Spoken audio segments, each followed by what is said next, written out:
Uh, Because Brian sent out no. I was a few thinking links like more. that. Um. Oh yeah, that's right. Yeah, so we can easily do that now. What did I do? Sorry. No, you sent out a few links that like talked about all like the major points from the shows the past couple weeks. Oh yes, I did. I did do that. Yeah. Yeah, Okay. and that'll make just going down and talking about the things we want to talk about quickly or not quickly easier. It'll be easier. All right. Hold on. And do we have like a news story? Yeah, I'm trying to think of anything big besides the shows. Well, there was the. I mean, I think it was part of PlayStation Experience, but they announced that PlayStation 4 is sold over 70 million, Oh Yeah, wow. and Switch has that's sold over good. 10 million. Nice. That's good. The more the better.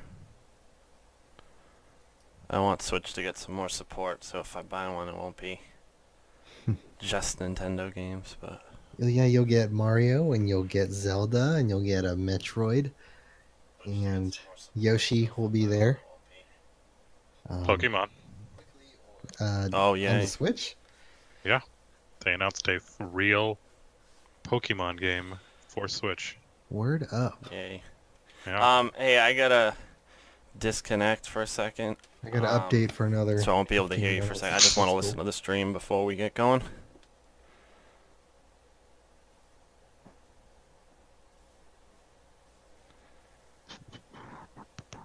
The fuck?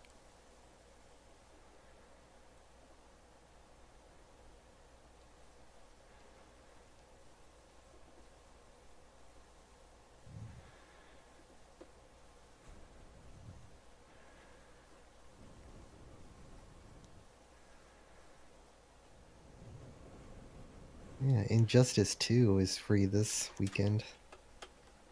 Okay. I'm probably gonna mess around with that a little bit. Alright, the levels sound good. Um,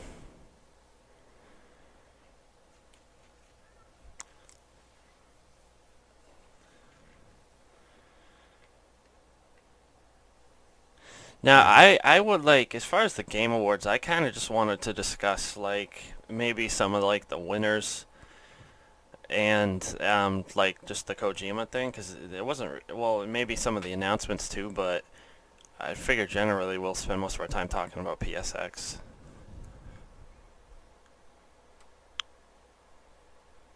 Yeah, that's Just fine. want Yeah, to. I'm fine with glossing over the awards. I don't Yeah, I give mean, we one can half gloss of over one both shit of about them, like, awards. um, instead of going through, like, a direct list. What did? What was there even Kojima related during the Game Awards, except The for trailer, just the a trailer. 20-minute trailer? Oh, and you know what? Like, you know how they did a panel with Kojima at PSX? I think there was another panel, right? Not just the one during the actual presentation. I didn't listen to that, or was there only just that one during the presentation? I don't know. I thought that there was another one, but maybe not. Oh, I didn't get a chance to watch the panels. I saw I little bits and pieces of. I saw That's a on lie. I saw. I Charted and saw. Last of Us. I saw Ashley Johnson and Troy Baker sing, Hmm, and I saw Nolan North's audition for Drake, and that was cool. that's it. Yeah, I was trying to watch some of the other like little presentations, but yeah, what's it called? Yeah, no, I only actually watched the Uncharted one and the Last of Us one. I didn't even watch the full ones. I definitely didn't. I wanted to watch the. There was a Ghost of Tsushima one, right? Yeah, that's another one I wanted to watch, but haven't got Oh, caught okay. up yet. But all I don't. right. I don't need it. I already know I'm gonna buy it. It's Sucker Punch. Yeah, They make I incredible am games. curious about like what they're doing in the game though. Like, but okay, I Feudal gotta Japan, Sucker Punch, sold. do a mic check. Mic check. 1, 2, 3, 4. Baba booey. Baba booey. Mic check. 1, 2, 3, 4. Bob. All right, sounds good. Okay. All right. So, oh yeah. So the news story was the sales of PS4. I mean, plus the whole topic's a news story, really. But yeah, I'm sure there was some other shit, but I don't remember.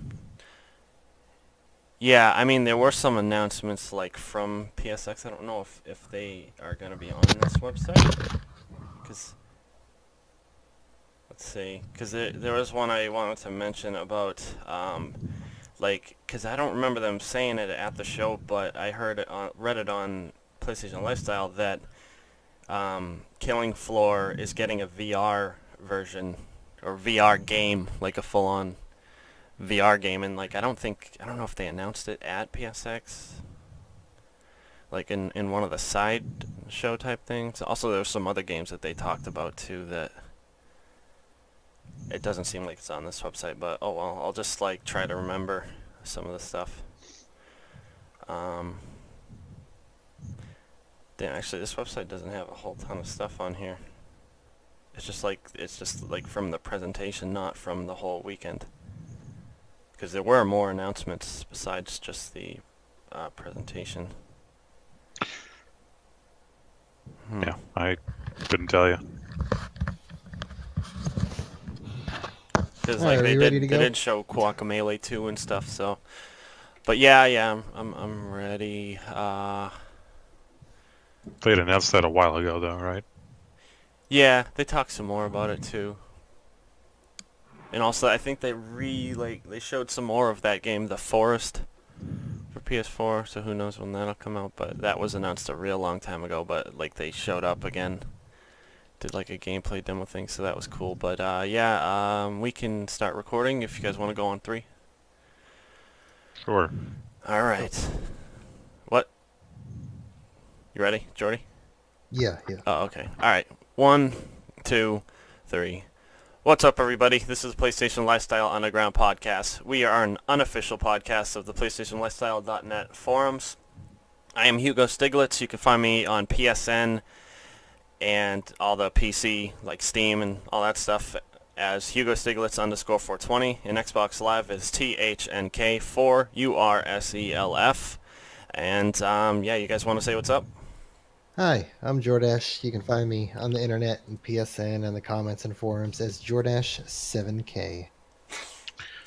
And I'm Brian Mashallah. You can find me on the comments and forums as Brian Mashallah, and on PlayStation, Nintendo Network, and Xbox Live again as CloudStrife768. I'm back, Xbox. Nice. Yeah, actually, that was one of the things I played recently. I played some Gears of War 2 over the weekend on my Xbox 360. I need to play 2, 3 in Judgment, and then I can play 4 on PC, because I got that on sale, and yeah, I've definitely been wanting to play that, so I gotta play the rest of them first, but so I've started on that. Also played lots of Gran Turismo Sport, though not as much, just because they messed up all the times and basically screwed me up.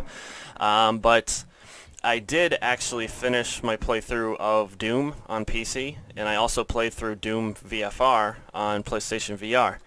How was And that? it was very, very cool. Little short, but it's the amazing thing about it is you still maintain that crazy fast movement and chaos that you get in the main game. It's not as difficult, I would say, although there are some times where you do kind of get hit like from behind, because like you can move freely, but usually to move the fastest you use the teleport stuff. But like generally it's easier than the main game, but it's still fun because like with the teleport you can really move fast. Actually faster than you can in the regular version of the game, so that's definitely a lot of fun. Also, When you say short, like how short is it? Like how long did it take you to play through the whole VFR? I don't know exactly, but I think it's around 4 hours. But there are, um, like the mission challenges and collectibles that were in the main game are there. There's also classic levels. So there is. I am gonna replay it, for sure, because like there is stuff that I have left to do. But yeah, it's not super long. I didn't pay a ton for it, just because I did that whole thing with the UK store and got a good deal. So I really only paid $20 for it, pretty much. But yeah, no, I like it's a great game. I thought it was really cool. Like gameplay wise, it's excellent.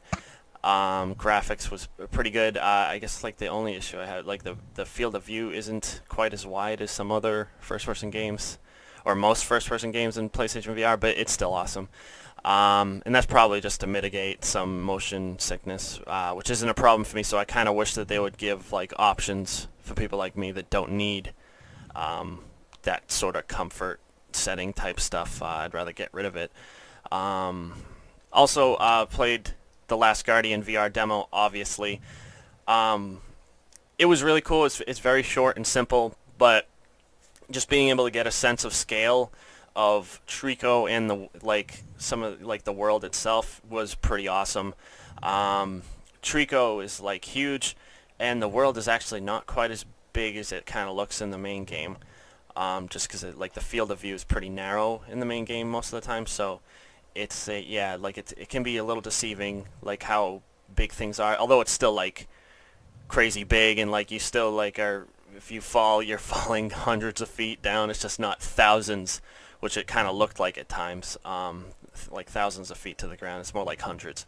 But yeah, it was cool. But also last week, before they even announced the Last Guardian VR thing, I replayed the Last Guardian because it was the 1 year anniversary of the game, and I wanted to do it. It's been I think at least 6 months I've played it, and I wanted to play through it, and got through it very quickly. Had an absolute blast as always, and it still hasn't got old on me yet, even though I've played it 6 times now. It's still just as good as it was on day one, pretty much. But okay, so also I've really played a lot of stuff, so I'm just gonna try to run through. I've played a little bit of Rocket League, little bit of Starblood Arena, which is a very very cool kind of flight type of thing. It's but it's more of a multiplayer arena battle thing. I mean, it has arena in the title. Also, Eve Valkyrie. Been playing that a lot actually, because that is a really really fun game. It's one of the more fun PlayStation VR games. A little bit of Drive Club VR, a little bit of Resident Evil 7 in VR.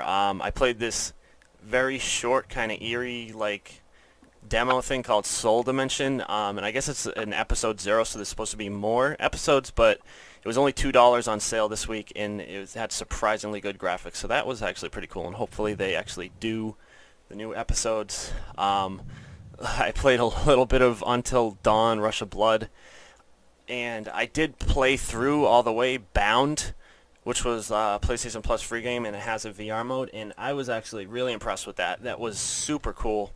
It's a very cool world, the art design, art style and stuff is amazing, and in VR it's much better. It's super fun. It's a third-person platformer thing, and the comfort setting is to use a kind of a fixed camera, and that's what you are as the VR player. But I did the free camera where it's kind of like a normal third-person camera where you're kind of just orbiting the player, and there were some super cool things they did to deal with that.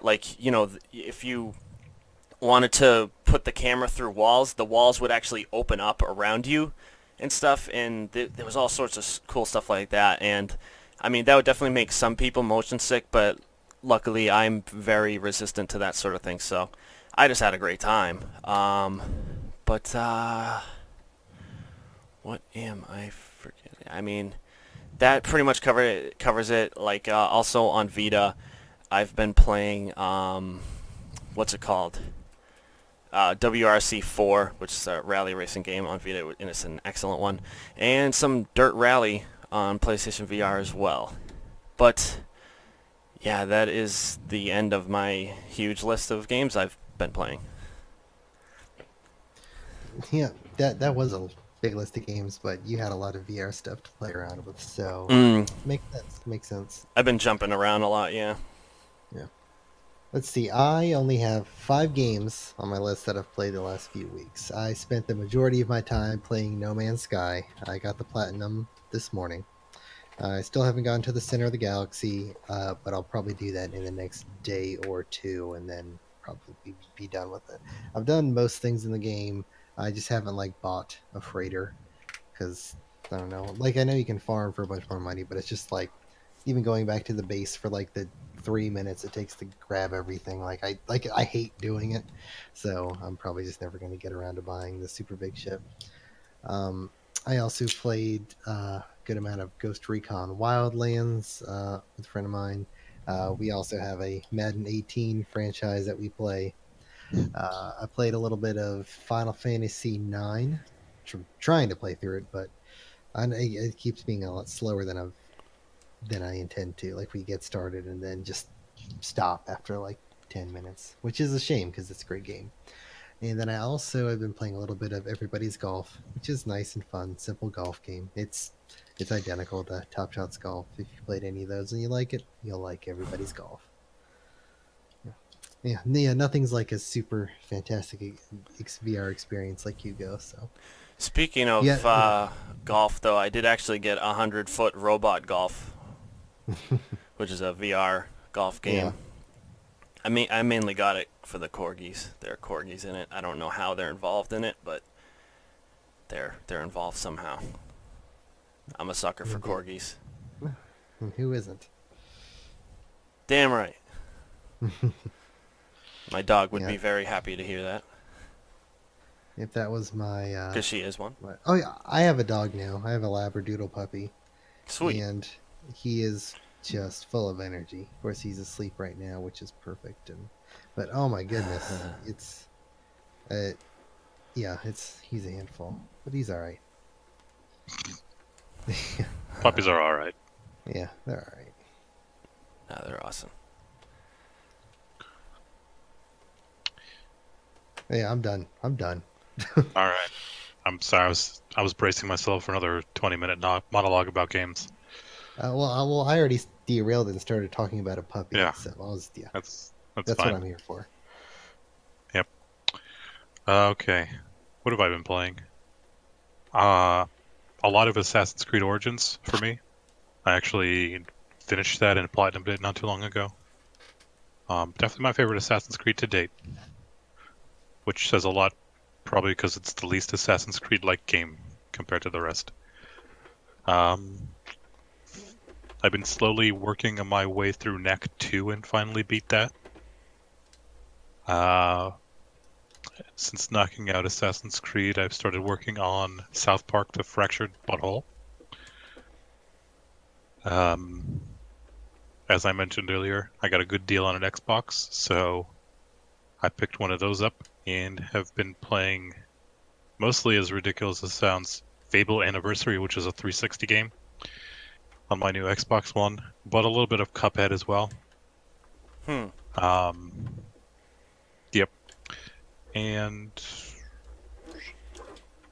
a bunch of Xenoblade Chronicles that, unfortunately, or fortunately, depending how you want to look at it, got a little derailed after last week when the Legend of Zelda DLC came out on Switch. And I've been playing a lot of that. What's in that new DLC? It's a bunch of like trials. Mhm. Like when you first start out, you pick up with this super powerful weapon called I don't remember exactly what it's called, the KO Obliterator or something like that, where it brings you down to a quarter heart, no matter how many hearts you have, but it kills enemies in one hit as long as it's glowing, but it only has like 3 hits in it before it needs a couple seconds to recharge. And you're forced to go around to a bunch of enemy camps and kill enemies, where basically if you get hit by anything, you're dead. Yeah. And then once you clear out the camps, then some shrines arise. And once you finish all that, you get sent off to do some like hide and seek type of find the shrine by solving this little puzzle out in the world again to do another 12 shrines on top of the 4 that were previously available. and I just finished that along with some boss fights and stuff like that, some more challenging boss fights, which is nice.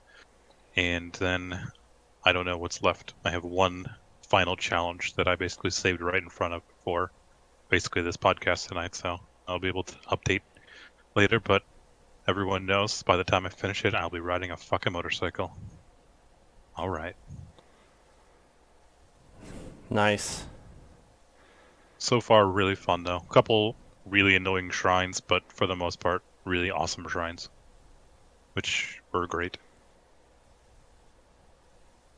And that's pretty much. Oh, and on 3DS, some Pokemon Ultra Sun. Nice. That's it for me. All right. Well, our news story this week is well, yeah, there's two. PlayStation 4 has now sold 70 million units, which is cool.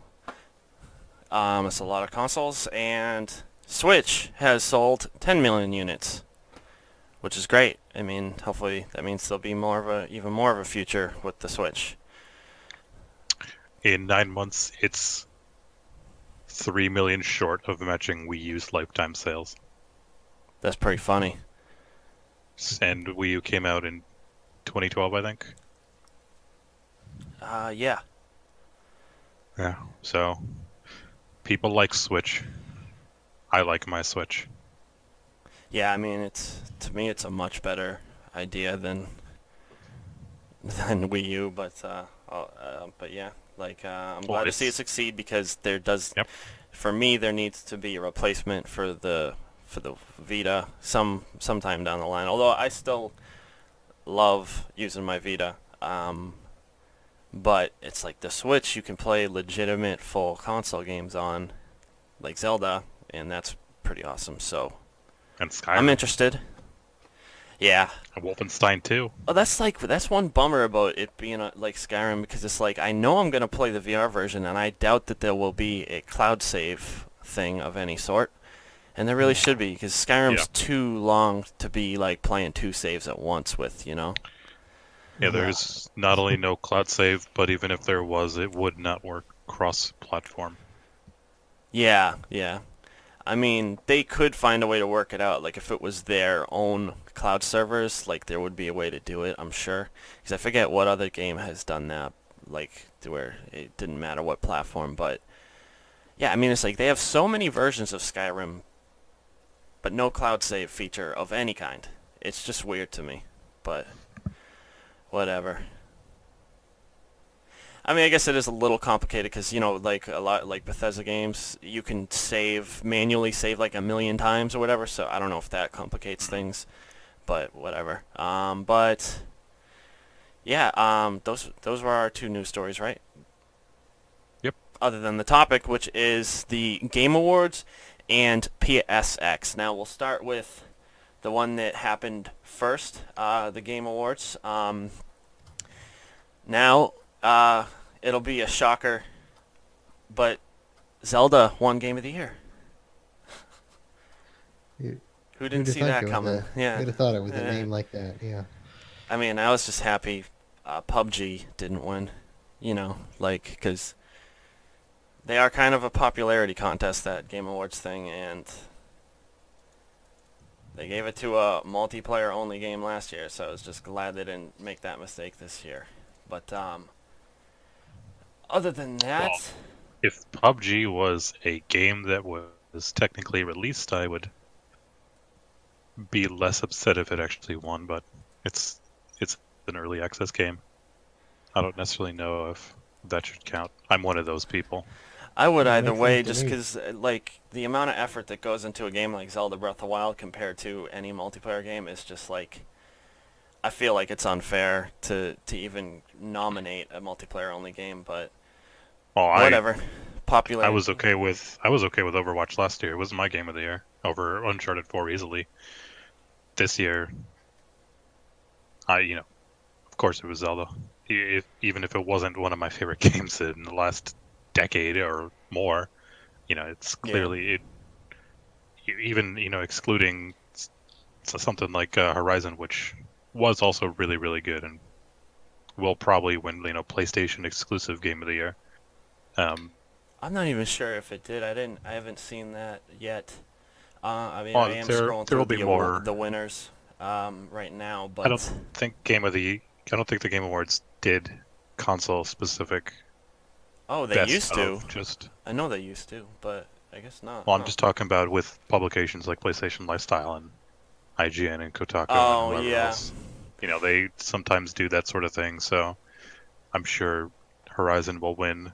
Um, but I mean, Horizon and Zelda actually I work really well. PUBG is a you know fucking jangled mess of bugs and glitches. It is fun to play, I guess, but it's a mess of a game nonetheless. So, Yeah, I still think that Zelda's going to be the overall Game of the Year winner, like, because oh there yeah, is a website that aggregates all of the awards given out. I think it's called Game of the Year Picks, and actually I'm looking at it now. Like, last year, Uncharted 4 did win. Like, it had 165 Game of the Year awards, and Overwatch did have 102, so you're definitely not alone to give it the Game of the Year, but the overall winner was Uncharted 4, and, like, Game Awards did not agree with that, but yeah, like some of the years past, they've like 2013 is the last time the Game of the Awards had it wrong. Basically, The Last of Us obviously won in 2013. who else won in 2013? Well, for the Game Awards, Skyrim, no, GTA 5 did, which is Oh weird, but yeah, like, no, yeah, I mean, you know what I mean.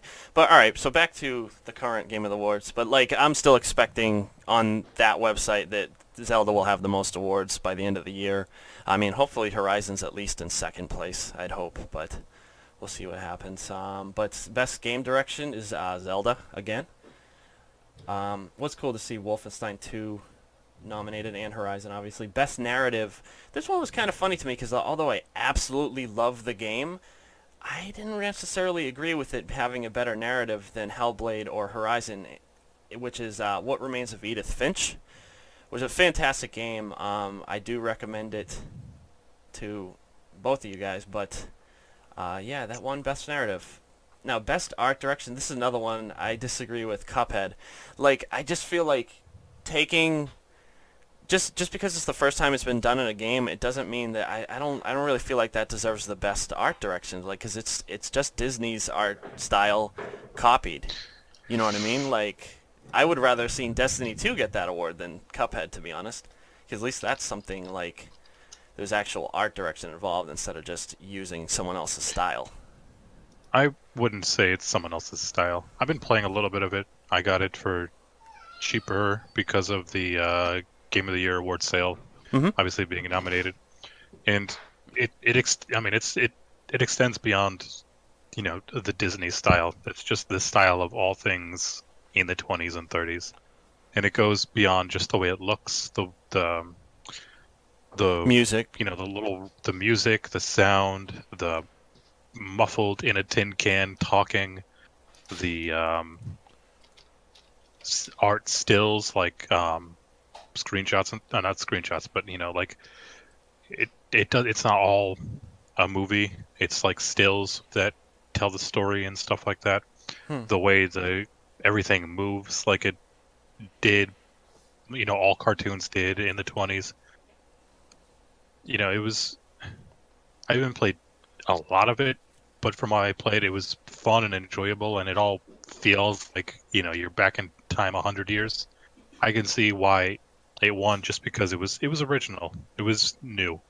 Uh, You know, I wouldn't call most it original. games. I mean, I mean, I know it's a stupid thing to say because it's copying something that's 100 It's years old, original for a yeah. game.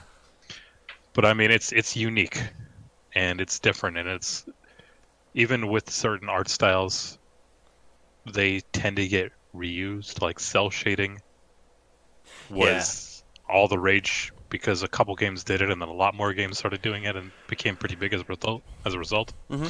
And now it's a little less. I don't want to say flashy, but it's a cool art style, but less eye-catching, I guess.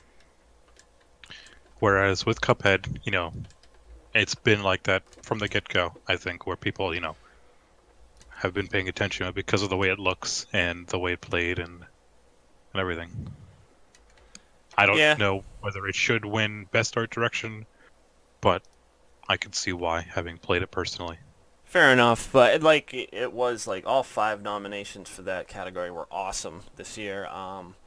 Destiny 2, I think, has a great art style. Zelda, Persona 5, great art style, and of course Horizon Yeah, Zero Dawn.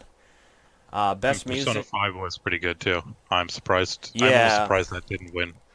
me too, because that was I a mean, really good style. as much as I love Zelda, I don't think its art style was super great. I It do. was beautiful, but I mean, again, it was cel shaded, and it's not even the first Zelda that did it.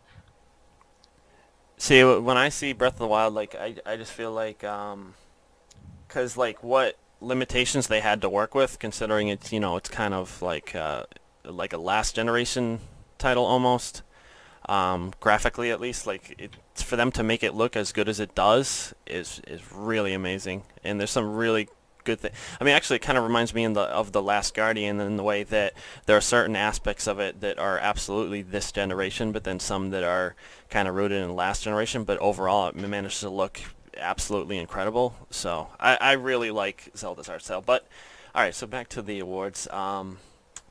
The best music was Nier Automata. Best Totally agree with that. I don't know. I don't like techno, but best There's a audio. lot more than just techno. Is there? All right, maybe I have to play more. But It's a lot of best different music, yeah. audio design is thankfully Jordash's cat. Oh my god, I don't. Ugh. Terrible. thankfully best audio design went to Hellblade: Senua's Sacrifice, which incredible audio. I mean, they did a lot of cool stuff with binaural microphones and stuff to I mean, you really get surrounded by voices and all sorts of stuff, just because I mean, you are playing a character that is experiencing psychosis, and that is a part of the I don't know what you would call it technically, like the ailment or the condition or whatever of psychosis, but yeah, they did an amazing job with it. Also, speaking of Hellblade, best performance, Melina Jurgens won, and she was Senua in Hellblade, and I am totally glad that she won. I only just found out that she won because I wasn't actually watching at the time, but she did an incredible job. And from what I heard, she wasn't even she was a person who was actually working on the game, and they just asked her, "Oh, well, can you do this mocap thing? We just want to get some test results or whatever." And then they ended up actually using her as the main actor, which I thought was really cool, and she couldn't have done a better job. But games for Impact, also Hellblade: Senua's Sacrifice. I'm not surprised at that, just because I mean, dealing with mental health, I kind of expected them to win that award, but Yeah, it's a fairly. Again, I don't want to exactly say original, but it's not something that video games do a lot of. no. Or if they do, it's usually like Outlast, where they're a mental patient's trying to kill you and stuff like that. So, Or it's a drug trip, like Uncharted 3.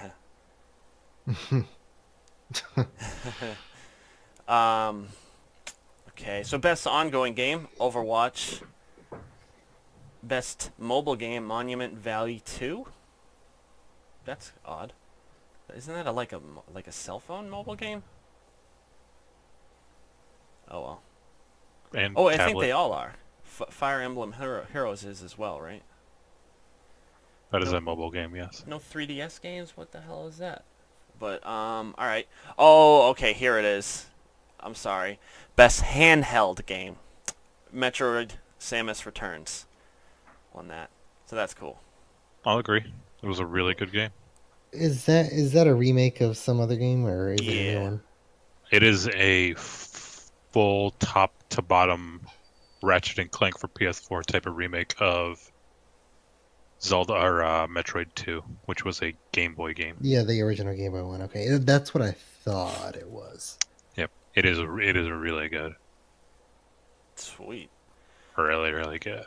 Yeah. But okay, so next is best VR game, Resident Evil 7, which luckily I already have.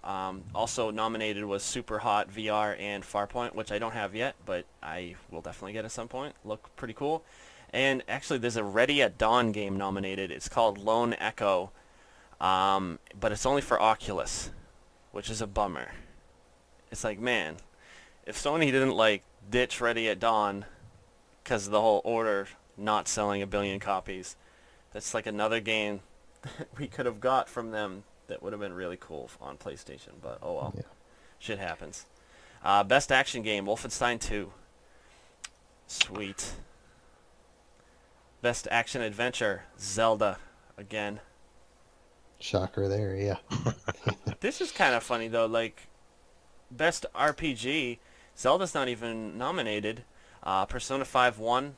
But yeah, like, wouldn't Zelda be considered a RPG?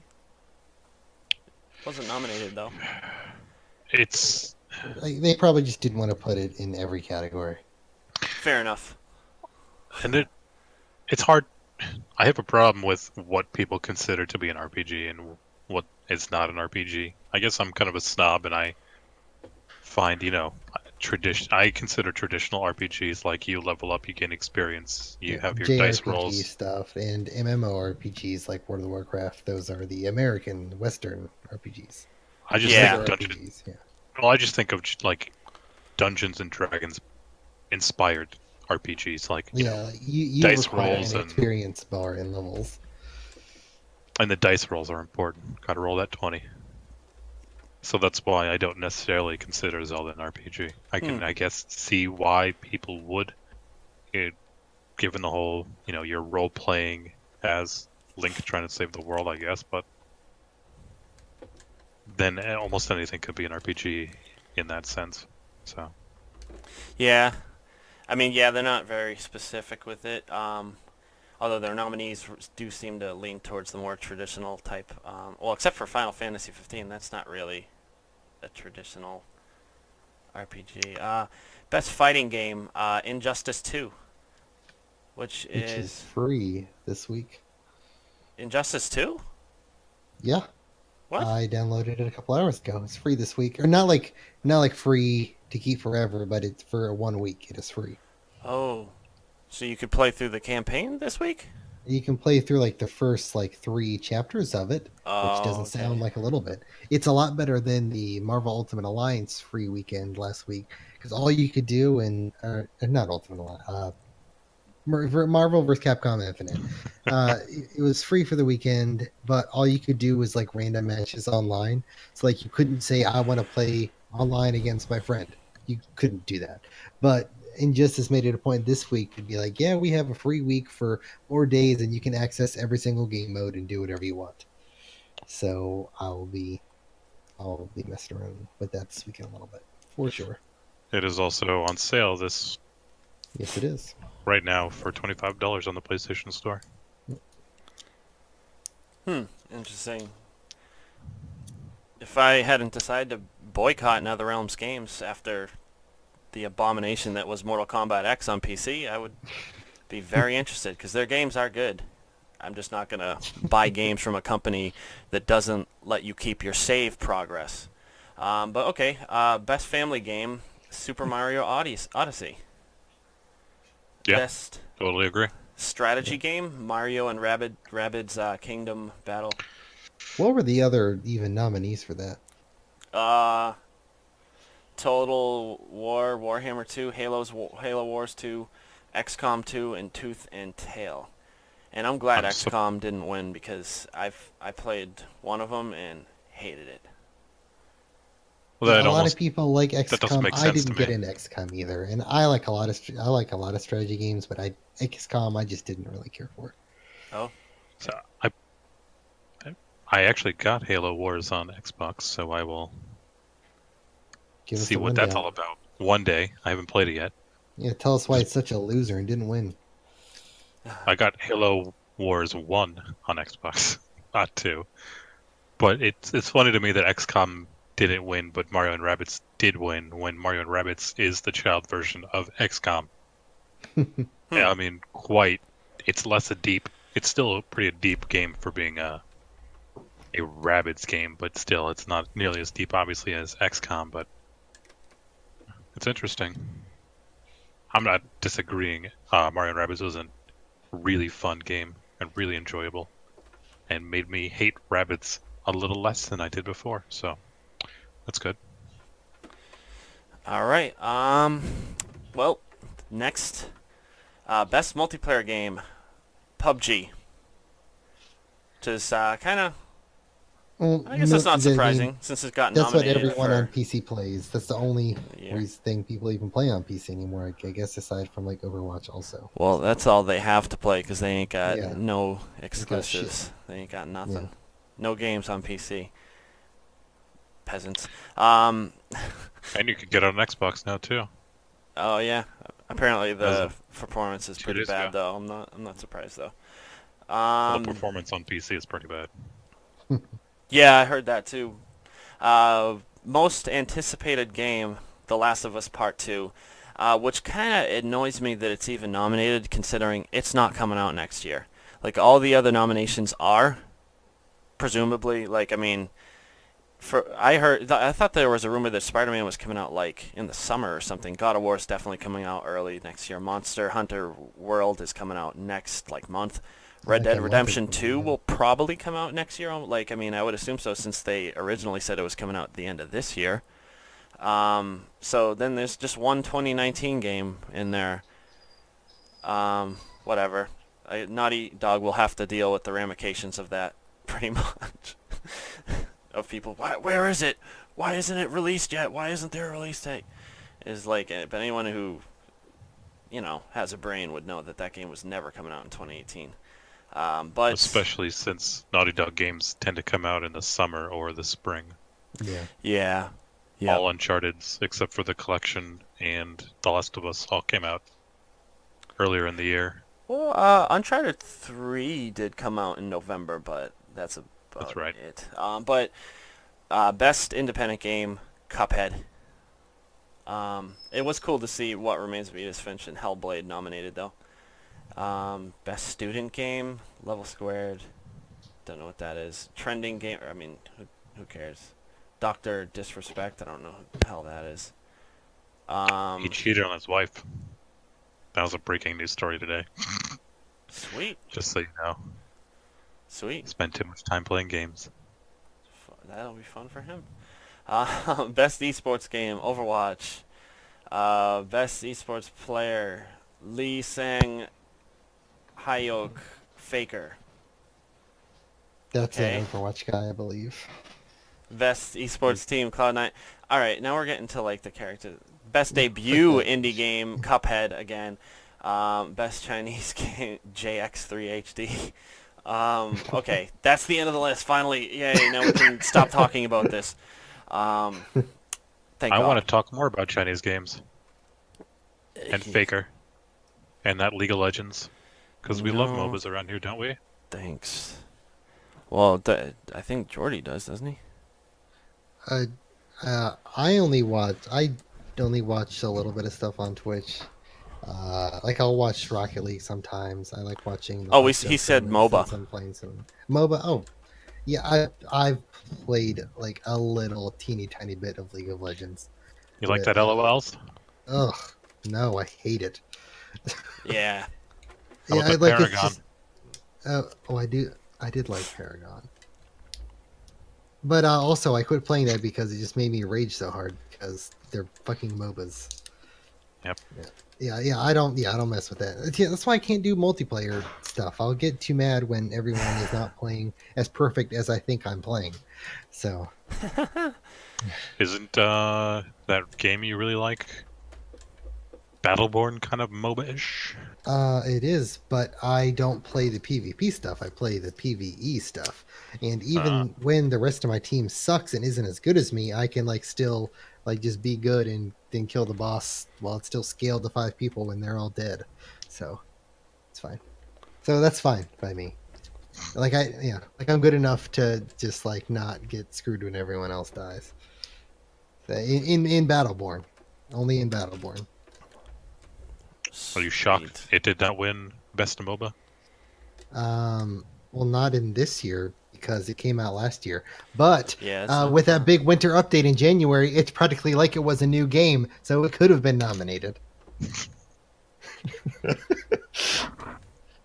I'm surprised Deformers wasn't nominated for Game of the Year. But Oh okay, no, that game was so bad. Is PSX. your name really Randy Pitchford? Are you able to discuss that? Ring, ring. Hold on, I gotta go, guys. I got an important call from the president of Sony. I don't know. Sean Layden. Let's move on. Speaking of Sean Layden, PSX. So yeah, I forget exactly what they started it with. All I can remember is the two announcements of Last Guardian VR and Wipeout VR, both of which I could not have been more hyped for. There was lots of screaming and fist pumping going on in my house at the time, but yeah, there was a bunch of side announcements. Like the thing that interests me the most, aside from those announcements, was Killing Floor getting Oh, its that's gonna own be so VR good. game, which sounds sick. And it's like built from the ground up for VR too, so that helps as well. Like, Mhm. I mean, I'm sure like they could have like, somehow ported Killing Floor 2 over to VR, but no, they're going all out and making like a full VR game for it, and it's even going to have a single player like campaign too. So that's very cool. But Yeah, that's gonna be something that makes me get VR next year, which I was going to get anyway. But I'm super excited for that. sweet. Yeah. Super excited. I think it'll be fun. Like Oh yeah, for sure. Killing Floor 2 is so good, and like eventually I do have to get that aim controller, I think, but either way, it's Killing Floor in VR, and Killing Floor is already great on a flat screen, so. But yeah, I mean, there were some other announcements. They like did things kind of differently this year. Like it's kind of more of a hangout than like a trade show presentation. Um, I Which don't I was know. okay with.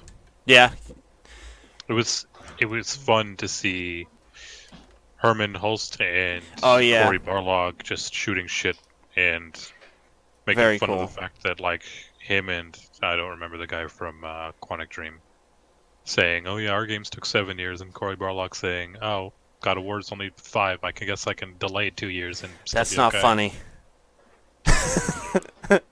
It was pretty funny.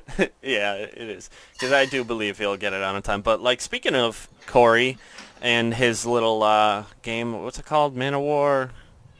God of Goats? But they said it's going Screaming to be, man. like, 35 to 40 hours long or something. That's a little worrying to me. Not because it's the size or length or whatever is bad, but it sounds to me that it's going to be an open world God of War game.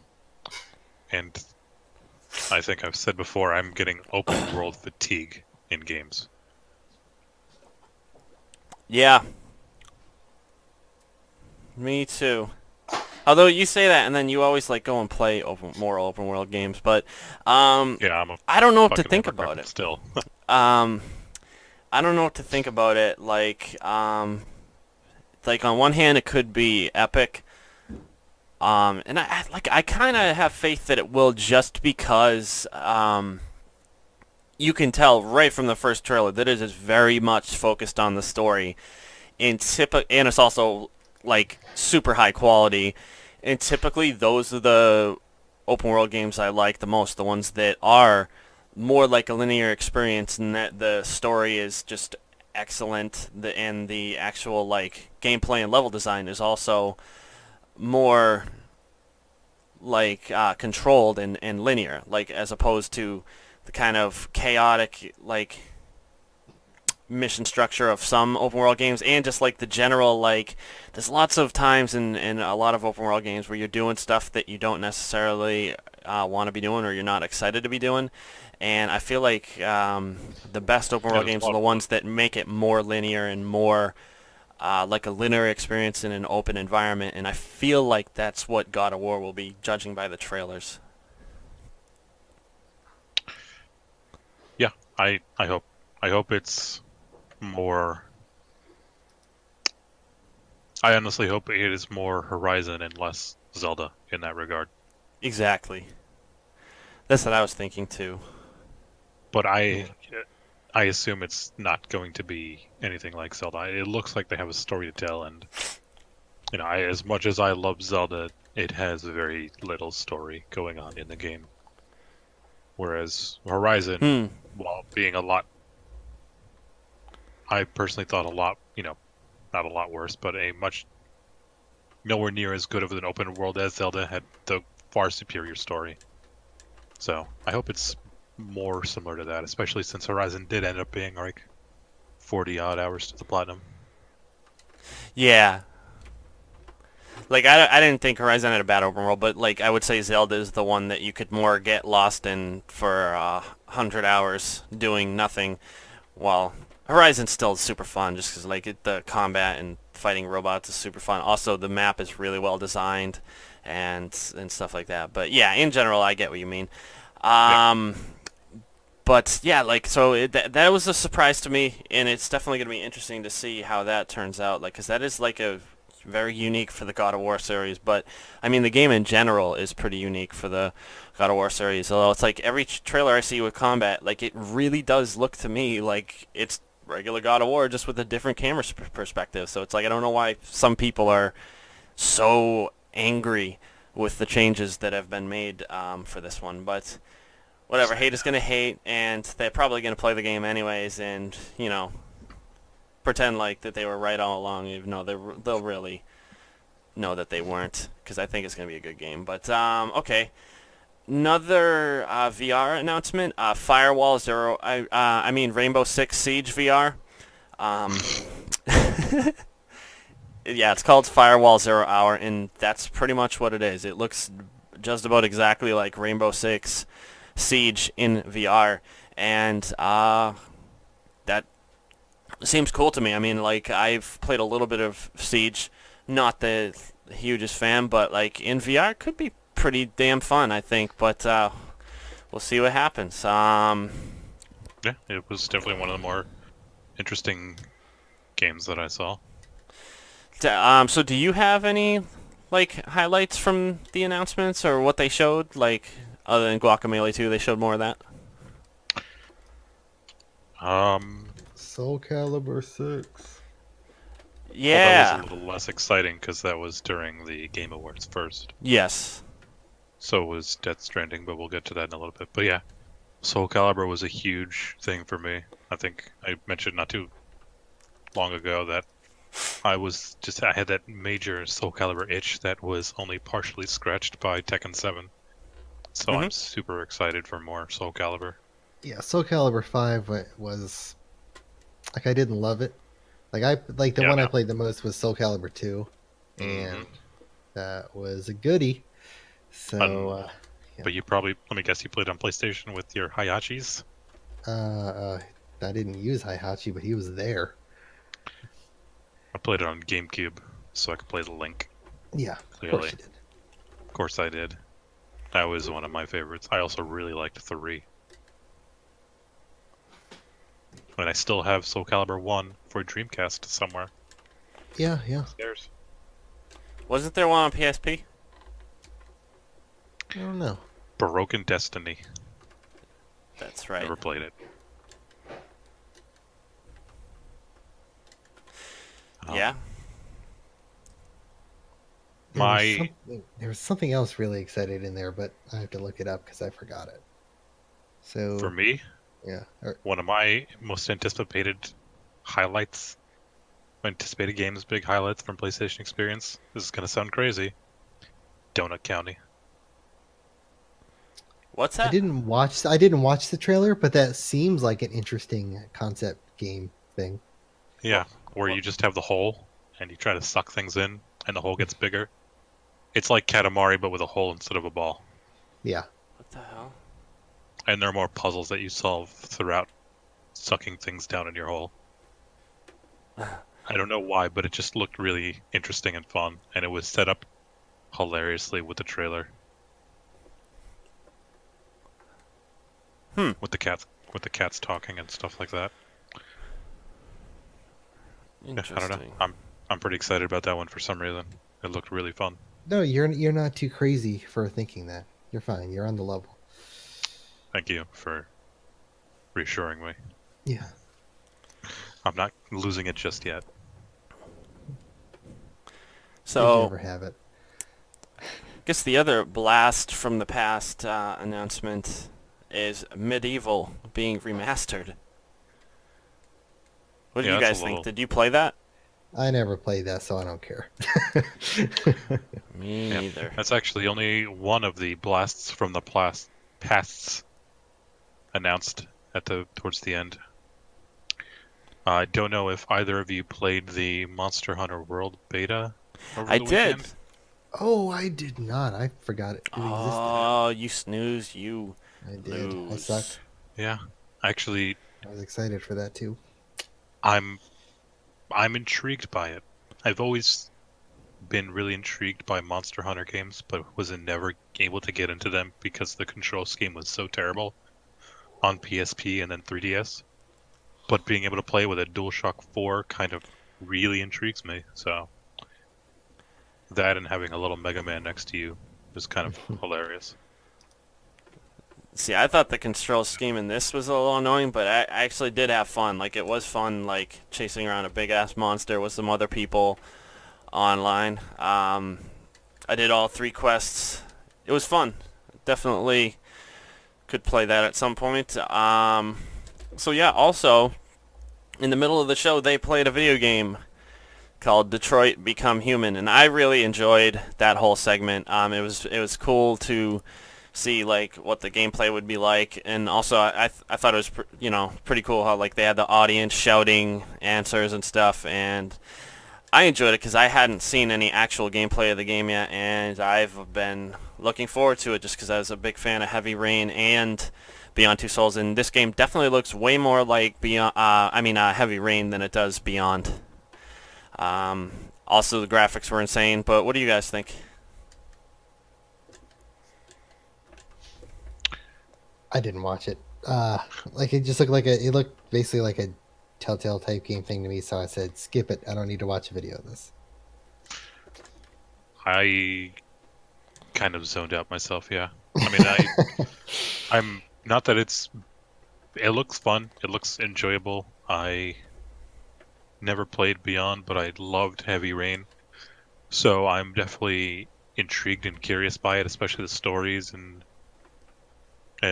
whatnot. And it looked fine, but again, I don't really need to see stuff like that. And during the demo, people were just shouting out things, and it just totally took me out of it and stopped caring very, very quickly as a result. So Yeah, guess I it's not mean, necessarily that their fault for that, but it's that's really kind of not much like ruined it I for mean, me. it's like Telltale if Telltale had a great engine and had some like actual gameplay. Like it's to me like their games, Quantic Dream has always been what I wish Telltale was more like, just because the actual gameplay bits of Quantic Dream games is just to me a million times better than anything Telltale does. Telltale does like stories and dialogue really well, but the actual gameplay bits of it are pretty terrible. While I found Heavy Rain to be super fun gameplay wise, even though if you don't like QuickTime events, you might not like some of it. But it's like they even the QuickTime events, they have very interesting ways to do it. It's not like the obvious just press a button when it shows up type of stuff. Like they have some like unique stuff that they do with the controls that I always really really enjoyed. Not to mention the fact that you can kill your character if you're not successful with some of that stuff. So that was always real interesting and added a ton of excitement to the whole thing, which I think most games that have QuickTime events are missing. So, yeah, I wouldn't dismiss it as a Telltale game, that's for sure. But, You're also shortchanging some of the more recent Telltale games.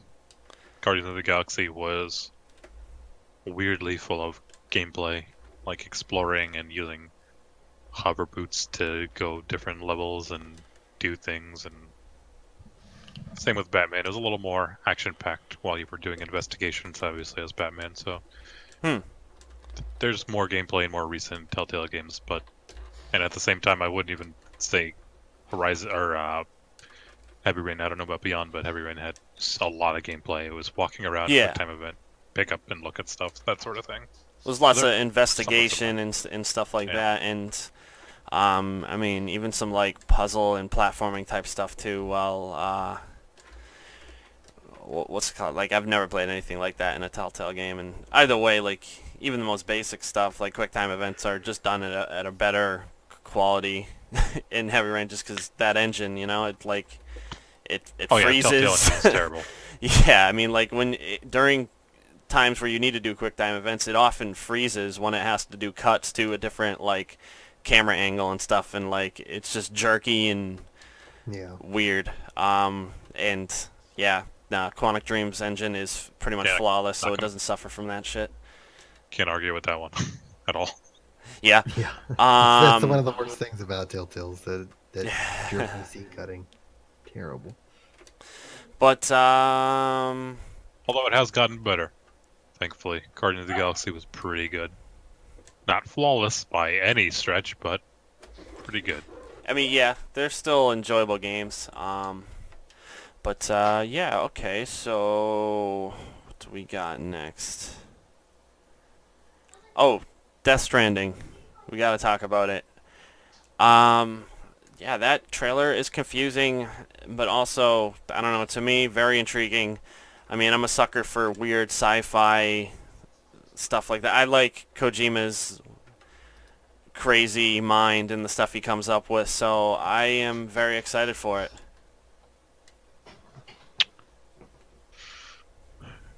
I mean, sure. I I don't exactly agree or disagree. I am sure that whatever he puts out is going to be fantastic because it's Kojima, and that's all he really does is put out really fantastic games. He's just going to troll us all to hell until it happens. Yeah. And His we're trailers not are going going to to. be just nonsense. So, like, I watched the first one and I was like, nope, no more. And we're not even going to know what the game is about until we beat it for 3 times, after 3 times. So, Yep. But it can't be a complete troll, right? Like it's gotta like have some of that stuff in the actual game. I mean, right? He's not gonna like just take all that stuff out and all of a sudden it's a military shooter or something, right? Like there is actually gonna be all that weird shit we saw, right? who knows? He announced Metal Gear Solid 5 as a bandaged CEO of an imaginary games company called Moby Dick Studios named Joaquim something. It was clearly a Metal Gear game, but no one was really sure until like a year later. What? So, you don't remember that? No, I didn't see any of that. That might have been before my time. No, Metal Gear Solid 5. The very first trailer was at a Game Awards, like 5 years ago or something crazy like that. But 6 years ago. But wasn't it like at that point like the Metal Gear Solid 5 that we know? Yeah, it was before Ground Zeroes or anything like that. It was the hospital scene from the Phantom Pain. Mhm. But Snake's face was bandaged, so you didn't really know who he was. It looked kind of like Snake, but you couldn't tell. Yeah. And then, there was the flaming whale, and he came out. I don't know if he came out on stage, but his face was bandaged, so you couldn't see who it is. They said his name was Joaquim something. He didn't talk, and he said the game was being made by Moby Dick Studios. You don't remember? You don't remember that?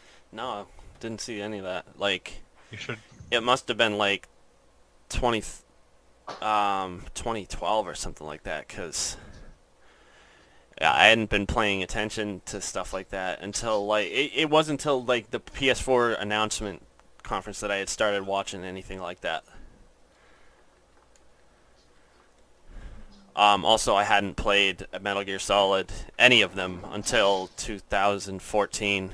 Although that's a lie. I did try a little bit of Metal Gear Solid 2 on PS2, maybe like 15 years ago, and didn't like it. But yeah, no, I never touched Metal Gear until 2014. Oh yeah, and the Game Awards in 2012 announced a game called The Phantom Pain by Moby Dick Studios. That's funny. I mean, I really like the troll he pulled with PT too. Like, making it look like an indie game, and then having that secret trailer at the end. I mean, it's such a shame that that whole thing didn't work out. But I am happy to see him and Daryl Dixon and Guillermo together now. Although, is Guillermo actually working on the game, or was he just like there for the presentation, just to support Kojima and Pretty sure he Daryl? was just pretty sure he was just there. Hmm. And Damn. to show off the movie he did. Yeah, Something in the water. I wanna see that. Cause I mean, all I've seen of his is Pan's Labyrinth and Pacific Rim, and I like them both. I loved Pacific Rim, and I was either like high as Pan's shit Labyrinth was or really drunk good, as yeah. shit when I watched Pan's Labyrinth. But I did like it a lot. Like, it was No, unlike it's anything I had really seen good, before. yeah. But Pacific Rim is fucking awesome. Can't wait for the second one. Okay. So yeah, no idea what to think of Death Stranding, but it does look like it'll have some cool stuff, some cool sci-fi stuff, and it probably won't come out till 2020 or 21, something like that. Might even be a PS5 game. I'm not so sure. You think it'll be Honestly, 2022? I think we might see it early 2019. No way. I mean, maybe. I really Decima is a great engine. It's apparently easy to Either- work with, so we'll see. either early or fall, depending on whether The Last of Us is early 2019. Oh, that's true. Yeah. So I think it may not be as far along as we think, but the engine is there, and I have to assume Sony is throwing everything that he wants at Yeah. the game to get If it they're made. smart, yeah. And you have all of Gorilla, who just finished the Frozen Wilds, and I mean they're still patching it, but they have experience with the engine. Obviously, Yep. they're now available and not really working on a game that we know of, at least, to be able to help out. I mean, I bet Gorilla is working on something, but I mean, they might not be full force yet, and they gotta. I'm sure they're lending some technical assistance to Kojima. Plus, I mean, isn't Studio Japan helping too? So, I mean, that's gonna be cool. Like, Yeah, I'm not sure, but I'm sure Kojima is getting anything and everything he wants from Sony without question. hell yeah. So that's why we might see it not as late as we think. I hope so. But yeah. So, was there anything else from the actual presentation that you wanted to talk about? Like,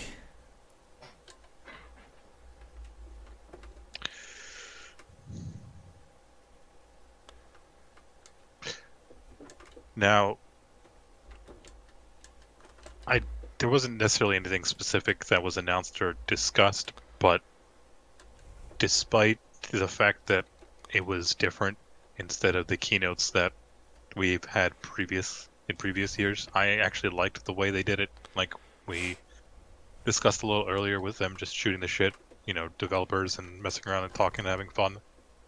yeah, that was very cool. But am I the only one who thinks the last half hour really dragged?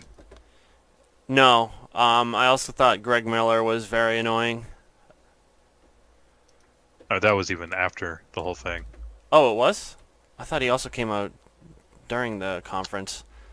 I think that was like a follow-up just to do a quick interview with Sean Lane. I didn't even know. See, I just left the stream on, and well, Sean Lane did mention something about changing PSN names. Well, really because Greg asked him about it, and Sean was like, I hope that we can have it worked out within the next year. But like, it is like now every gaming news site is of course reporting that, and it's like that did not seem like a confirmation of any sort, and I would be shocked if it actually happens. So, I mean, but that's gaming websites. They're gonna clickbait as much as they can clickbait. But I still really think it's a lot more complicated backside, and they'd have to redo I agree. parts of the entire PlayStation network to make it possible. Yeah. It's not as simple as most people think it should be. And it's like, I do want to change my name, but like, I just could see the pained look on Sean's face when he asked it, and I can tell it's probably, we'll be lucky if it ever happens, to be honest. Yeah. Yeah. I No, mean, it I would get the take like a feeling full that- revamp of PSN, like you said, and I would be surprised if they did that in the middle of a generation like this. Yeah. I'm on one hand, it's possible that they would wait until PS5, but at the same time, it would make sense to do it before PS5. You know, if there was if the inevitable PS5 announcement. I mean, if something goes terribly, terribly wrong, it would be a lot better if it didn't go terribly, terribly wrong with the launch of a new console. Yeah, you're 'Cause, I right mean, about that. I don't know how much bandaging they've had to do to incorporate Vita support and PS4 support into the PlayStation Network. I really assume that most of it was done with just PS3 in mind at the time, because they were trying to, patch something together to compete with Xbox Live, which is why we didn't even get trophies for over a year after the thing launched. So it's possible, but maybe it's a PSX kind of announcement next year. Hey, we're redoing PlayStation Network. All your usernames are going to be the same, but here's all the stuff that's changing. The store, dropping PSP support or something like that, or I thought they already future-proofing did it. that. I'm not sure. Or do you mean PS Vita? God, I hope not. Especially No, not it's- remote play. They got to keep remote play alive for, I mean, pretty much as long as the PS4 is still supported, I think. But I'm not God, sure, I hope maybe- they don't shut it down, man. Because I mean, that's I like have one to of the assume coolest Vita things. is probably going to go on for a couple of years before they even, you have to worry about stuff like that. PSP Yeah, was only I hope just so. recently stopped, and most of it you can still Yeah. download on. I think you could download it onto a PS3 and transfer it to a PSP. Also, I guess don't the know. other good thing going in the Vita's favor is PSP's version of PSN was, nothing like what we have. There was basically just the store, and that was it. While Vita pretty much does everything that the PS4 does. I mean, other than communities, I think, but in general, like it's more similar to the PS4 than even PS3 is. So it should be easier to support than the PSP was. But yeah, no, that's just like a whole side conversation. But so back to PSX, like you guys didn't watch any of the what's it called panels, right? Yeah, no. No. I watched the Uncharted 10th anniversary, and it was very, very cool to see all the voice actors shoot the shit, crack jokes with each other. I mean, the one annoying part was Greg Miller harassing Nolan North about making dirty jokes, and it's like, dude, they're just having fun. Calm down. Put your social justice warrior shield down for a couple minutes and just relax. But yeah, it was a really cool panel. Like, I really enjoyed it. Also enjoyed seeing Nolan's first audition, and of course, all the actors that were up there too, including what's his name, Graham McTavish, Lazarevich, Cutter, and what's his name, Robin Atkin. They played us like a damn fiddle. Downs, Kazuhira Miller. I mean, he's played a bunch of characters in the Uncharted series, so it was a fun panel. If you guys are big fans of that and interested in the voice actors, I'd check it out. It's pretty entertaining. The Me too. Last of Us Part 2 panel was not so entertaining. The host was pretty annoying. I mean, she was getting torn apart in the comments on YouTube, and I did find her pretty annoying. But in general, there was so much her asking stuff that she knows that they can't answer, and then they're saying yeah, we can't say anything, and over and over and over again, and you still don't have much of an idea of what the game's going to be like. So it's kind of funny that they even did a panel just to have a bunch of stuff, say oh, we can't talk about it, but it's such a huge game that I'm not surprised that Sony wanted that sort of thing. But yeah, Uncharted, I recommend watching Last of Us panel. I mean, only if you're really interested. And Jordy, you haven't even played Last of Us yet, so yeah, you could skip that one totally. Make sure you Okie just doke. play the game Yeah, get it. instead of, yeah, spend an hour that way instead of watching a kind of boring panel. Yeah. Um, Yeah. but like, yeah, there was also like a bunch of game demos they did during like their PSX live streams over the weekend, and it's like I did want to check out some more of those. Of course, like I forget, like they did show a bit of Shadow of the Colossus and announced a special edition, which is awesome. But yeah, it's like I think that pretty much covers PSX. What do you guys think? I think so too. Yeah. Yeah. Yeah. Between the Game Awards and all this now, I think everything came up. Sweet. I guess that would be a good time to wrap it up. Nothing, no extra special something for episode 100. No, I mean, I was wondering about that, but like, I mean, we chose the topic that we chose, so oh well. All right, favorite podcast. Go. Oh, I don't know. It's a tie between the one that Brian missed and the one that Hugo missed. I can't decide. Which one did Hugo miss? I don't know. Which Final RPG Fantasy one. topic? Oh no, actually Hugo's missed two. Yeah, I So missed it's a two. tie between those, and it's then like there was one where Hugo and we talked about racing games and how dumb Brian was because he wasn't there. That's surprising. nah, we just like said how bad Mario Kart is and how could anyone ever like that and stuff. Like, nah, we actually didn't even. Did we talk about Mario Kart? I don't know. I probably did. I mean, I loved Mario Kart 64. That was the reason I bought a Nintendo 64, actually. I think one of my favorite old N64 games is still Star Fox. I love It's good Star Fox stuff. 64. It's on And 3DS, you know. My favorite part of Star Fox 64 is how Do a every barrel single roll. line of every single line of dialogue is a quote. Every single one. Like it's all quotable and taken out of context and sounds really stupid. Nice.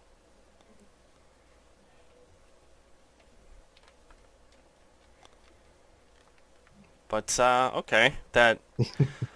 Oh, okay. So we're still going favorite podcast. I don't know, like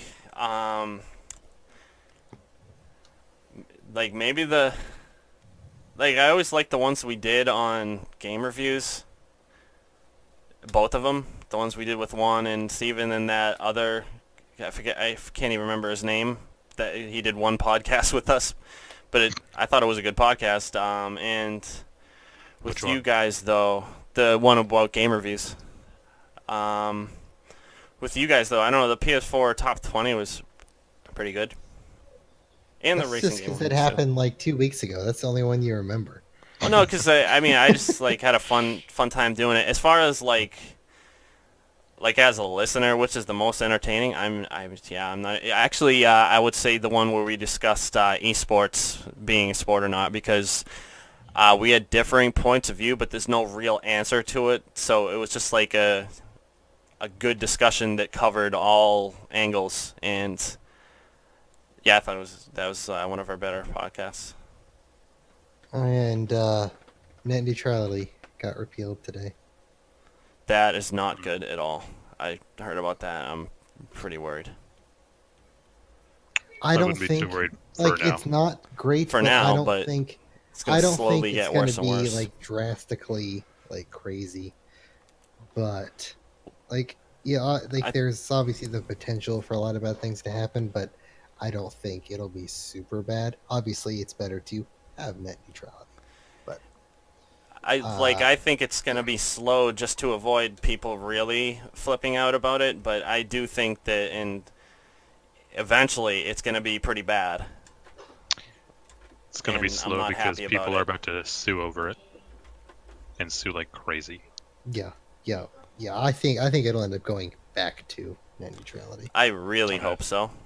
It's going to be at least a year before we even. Oh yeah. Oh. And it's yeah. like I can't even believe it passed because I thought that like they went through all that like 2 or 3 years ago, and it They did. and it got voted no. So it's like, why was it even up for a vote again? Like, I thought that they had figured out that it is not a good thing, but they need to. Because the new chairman of the FCC used to work for Verizon.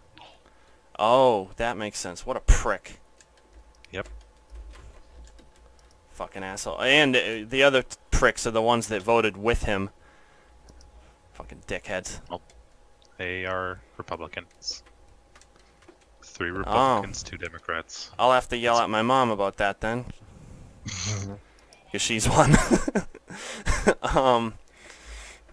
Ooh, if you guys want a good laugh, go to the PlayStation Store and look up the game called Frisky Business. Oh, man. I'm already aware of it. Yep. Yeah. Oh. Oh my. Episode It's on 100. sale this week. It's on sale. Oh man. That's a trip. What a long, strange trip it's been. Well, yeah, I am totally fine with wrapping it up. It is 9:30 o'clock. Wait, Brian, you didn't say your favorite podcast. Doesn't matter. Nope. It was your idea. Damn it. Sure. It was, I think, our most important games. Oh, yeah. Jordash was not here for that, No. but That was a good one. it's my favorite just because I got to talk a lot, Yep. and we all know I like to hear myself talk. What was your most important game? World of World of Warcraft. That's how he met his wife, so naturally. Yep. Yeah, yeah. And the proliferation of things that resulted from that, of course. And that was when the internet was born from World of Warcraft. Yes. That's how The, I the remember. Big Bang of the internet in 2004. Yeah. Internet didn't exist before that. Hamsters just ran on wheels, and that's how emails were delivered. We had AOL.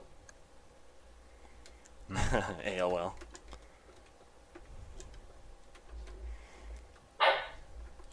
Awesome. Well, I guess that is it. So we will wrap it up as the dog barks us away. Yeah, Kirby says, "Show's over. Give me attention." If it's not a cat, it's a dog telling us time's up. I know. Awesome. But all right. Peace out.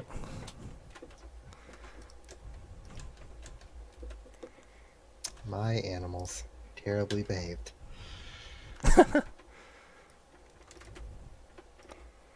See, that's why I have a mute button, because my dog will sometimes randomly bark pretty loudly. So Well, how do you have that split-second reaction for a dog woof? I don't. I can't go back in time and do it. I don't have. There's no lag. Wake up for me. yeah, that's why I'm the number one. You're just cutting off the second halves of woofs. Yeah, you don't even hear it. It's how quick I am.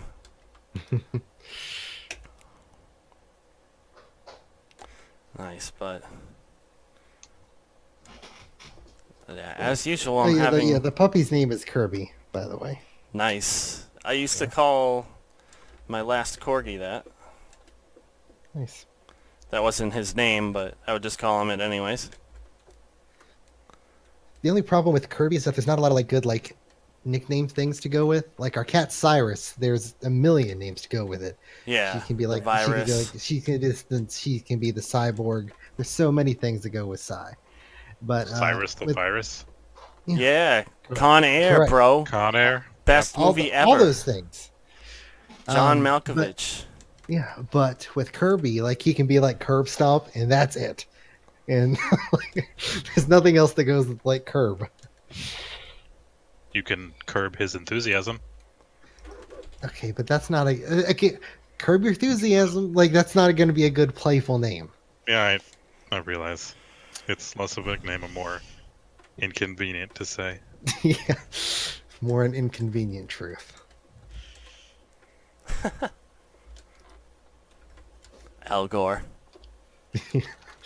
I love saying that and fitting in an inconvenient truth whenever it's just not. Yeah,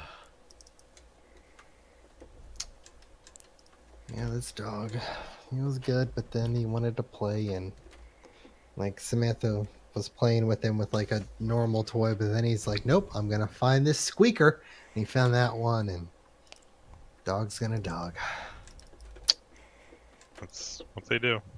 I know.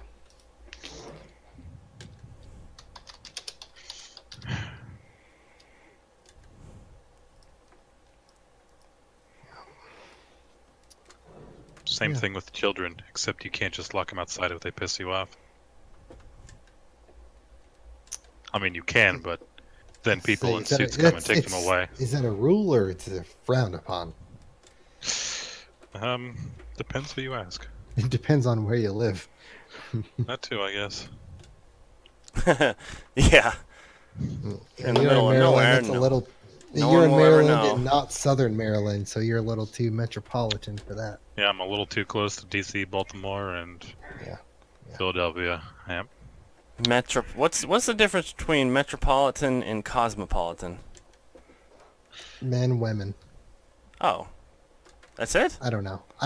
Cosmopolitan is like the drink in the women's magazine. Well, no, it's also like a word that means something.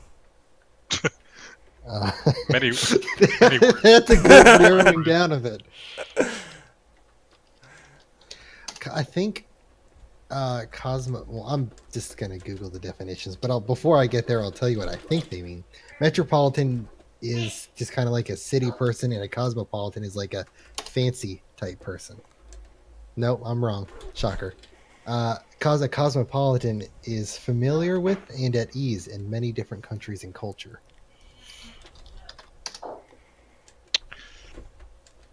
Okay, and metropolitan basically just means like city person.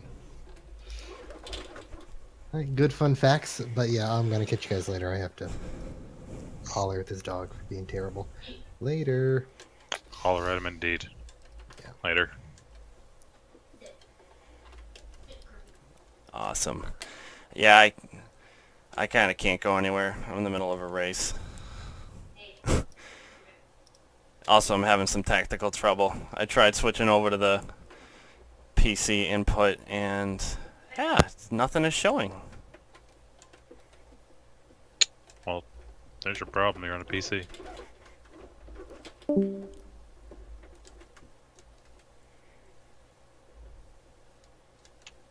Yeah, Fuck. PC failure race.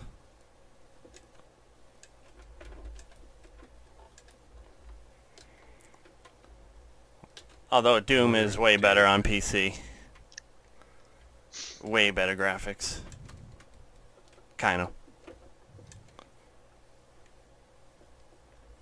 It's fun either way, though. Man, that game's great. Yeah. I prefer to play my games with a controller, not hunched over with a mouse and What keyboard. the fuck are you talking about? I played the whole thing with controller. I play everything on PC with controller. Even games that don't have controller support on PC. See, that's way too much work for me. If Steam doesn't automatically do it for me, I delete the game from my library. Oh, that's too much laziness. See, I have it set up so that it will like auto use the correct controller profile anytime I launch a game, which is usually just Southpaw or normal. But there are some exceptions. But yeah, no, like I love Input Mapper.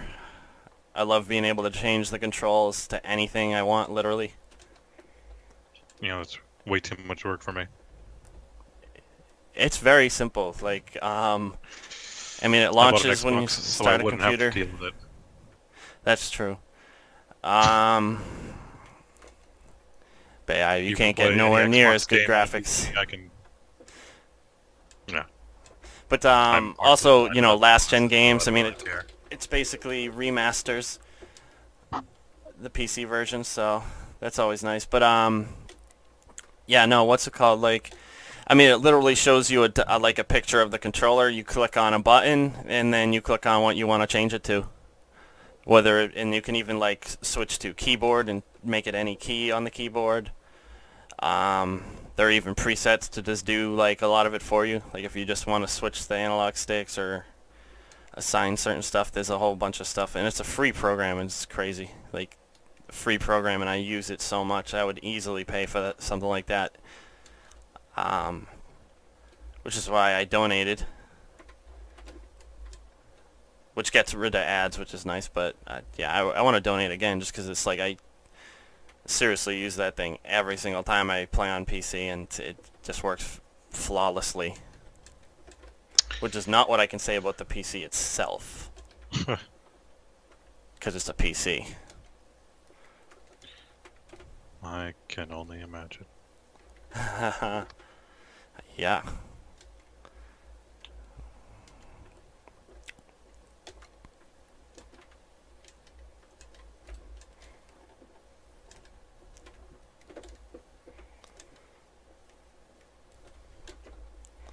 So,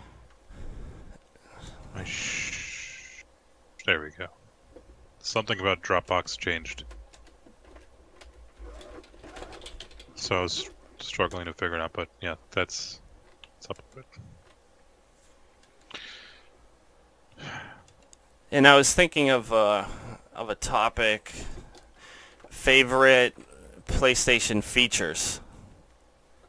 Like not just games, but I mean like all the features that go along with games, like party chat, share factory, the share button, custom buttons, communities, messages, all that stuff. PlayStation Plus, cloud saves, external hard drive support. Okay. Yep. Don't really care about any of those. Use them, but I don't know if they're my favorites. My favorite would be trophies. Yeah, that too. Although it won't be a trophy discussion, but more like how they're implemented. I mean, like I'm mainly thinking of just like, UI software stuff, not necessarily the content within. Oh yeah, I know. Even though we can have a great discussion about PlayStation communities and how fucking weird some of them are. Really? What kind of weird? So I haven't done this in a long time, just because I haven't been bored enough to do it. But if you go searching through PlayStation,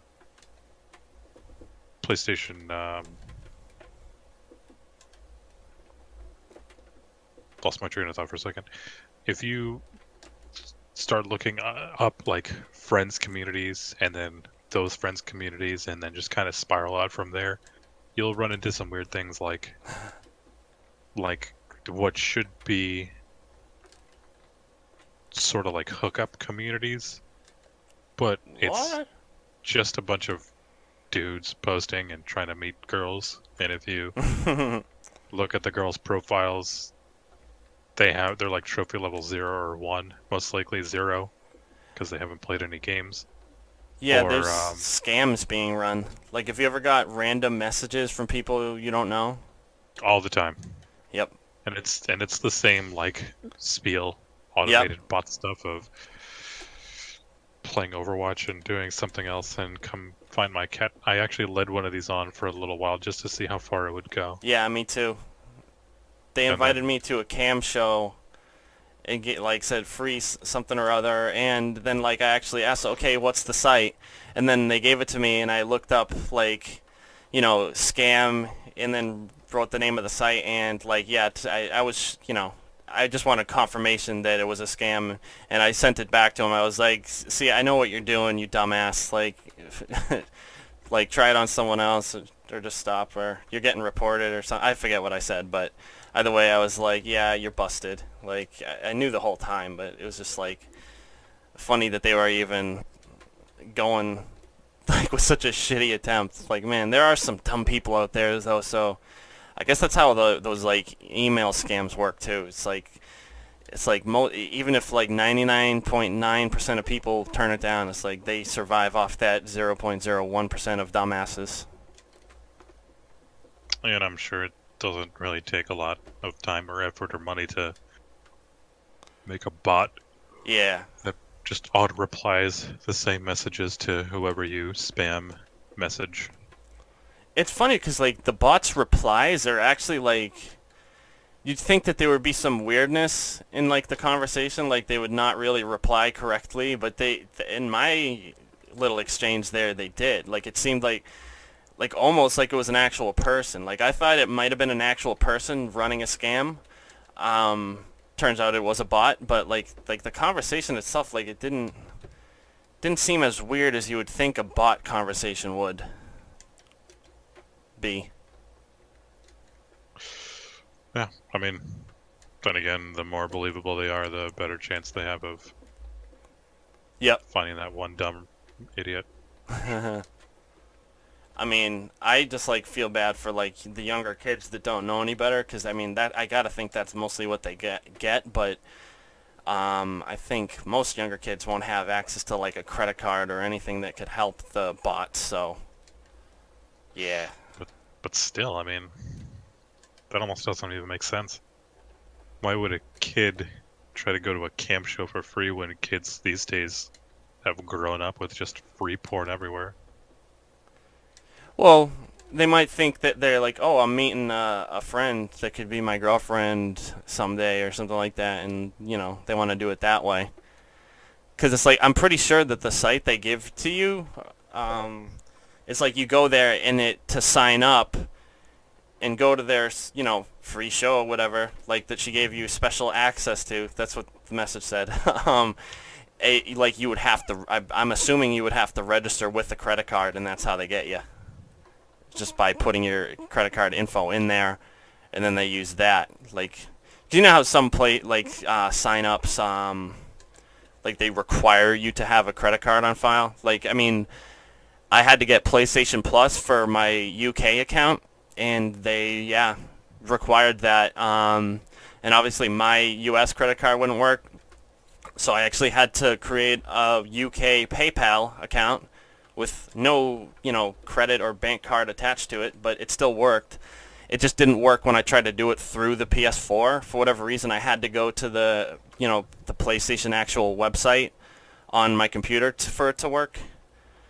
Wait, you needed PlayStation Plus to buy something from the UK store? That's right, because it saved me a shit load of money. Dirt Rally, it's normally $70 on USPSN, and it was that night, but it was $15 if you had PlayStation Plus on the UK store. And so it's like I got that, Doom VFR, and another game all for like $56, and it was like I think $51 worth of British pounds. Monopoly money. Yep. And it's like I luckily had like $1.50 left from a previous purchase that I made the week before for VR games, because like they had like VR games that are on sale now in the US store, like on sale a couple weeks ago when I first got my VR, so I jumped on it. And luckily, like I said, I only had to pay $56 for a $50 UK PSN card, so that was good.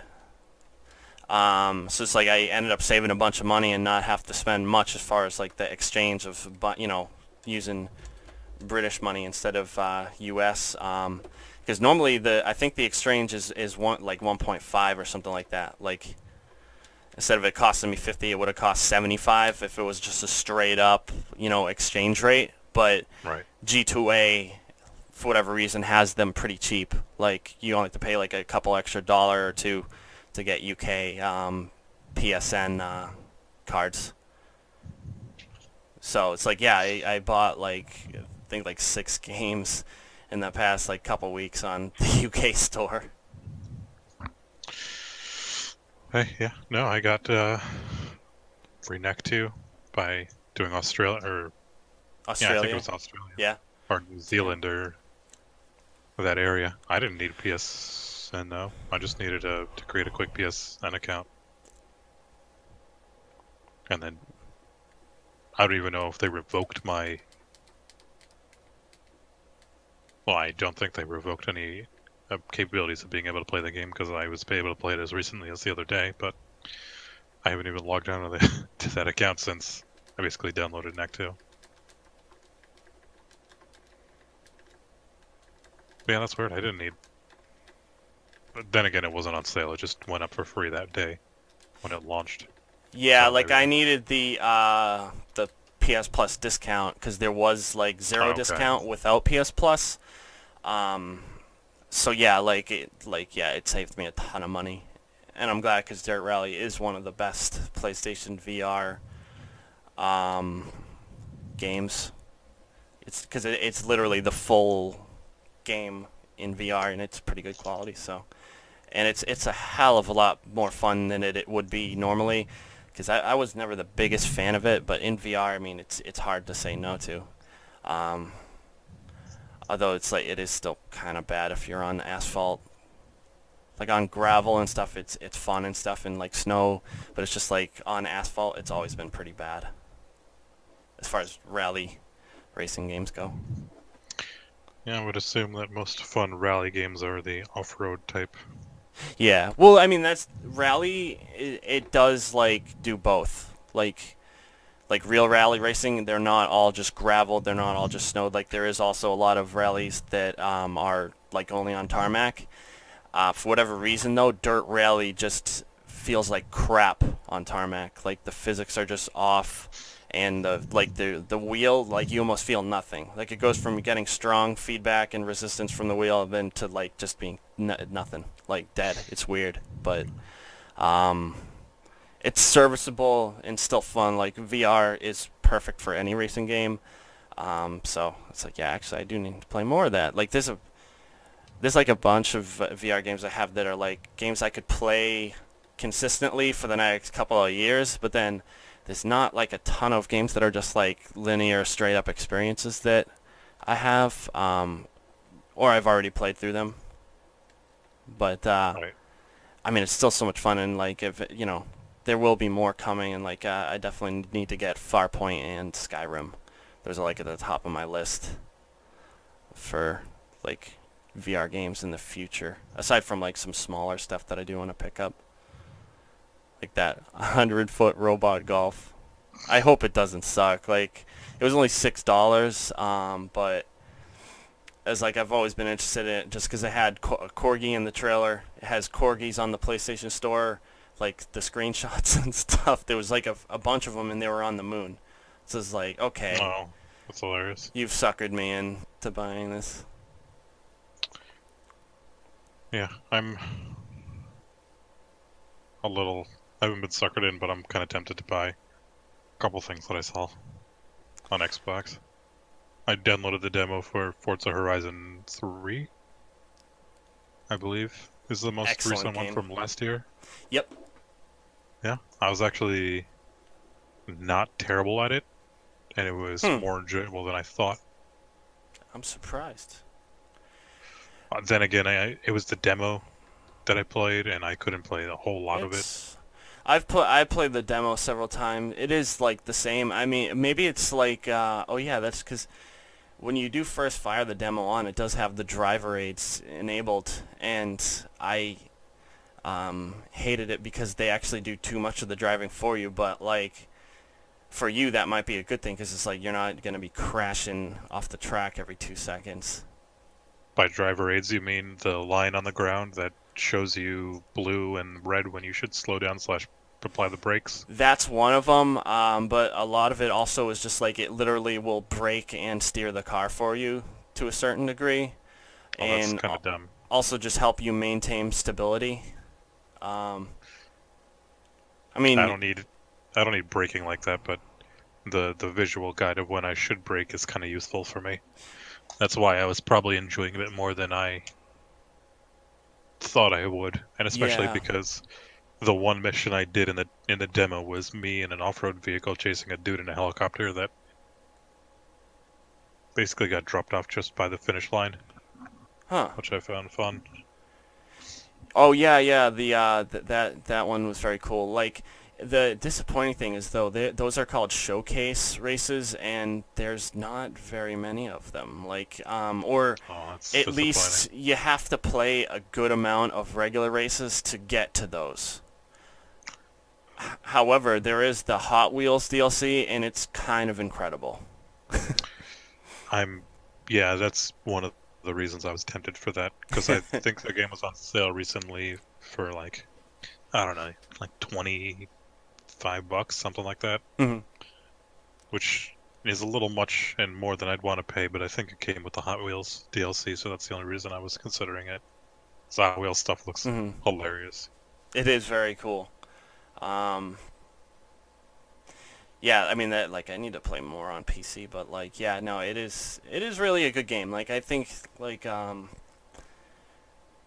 to me it's the best open world racing game ever besides Test Drive Unlimited 1. I mean in many respects it's probably better. It's just I got a real soft spot for Test Drive Unlimited 1. Also because I do think that a lot of the cars drive they're better, more enjoyable, and more realistic in Test Drive Unlimited 1. But I mean they're really really good in Forza Horizon 3 as well. I mean I like it way more than Forza 7 or the main Forza series. Yeah, not a fan at all. But Horizon's made by a different developer, so that's probably why. Um, it's they do a good job though with the open world. There's tons of stuff to do, and it seems like some of the mechanics and stuff that you do that most open world games have are pretty well done from what I can see. Yeah, it's currently on sale for $30 at GameStop. As part of the... Hmm. Wait, that's not the Ultimate Edition. Never mind. For the first time in a long time, I am curious about Grand Theft Auto Online because I'm looking at on the PlayStation store thing. There's a picture of the new whatever heist, Doomsday Heist, and there's a picture of a dude with a jetpack. Yep. And I've been waiting a long ass time for this game to get a jetpack. Oh, that's why my remote is suddenly not working. There is corrosion on the batteries. Hmm. I'm surprised it was working this long, because it only just stopped. Dude, these batteries are wicked old. IKEA batteries. I have no idea when I got those, but they gotta be ancient.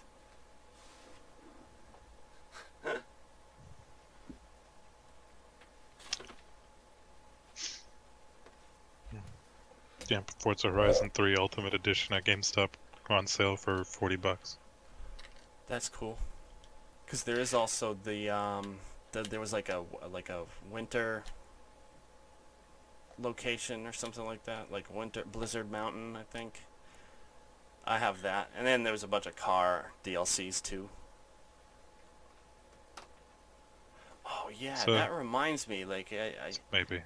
I was trying to keep up on all the Forza-thons because you can get some of the most expensive and best cars just by doing some basic stuff doing just a 3-race championship sometimes. But I haven't been paying attention lately.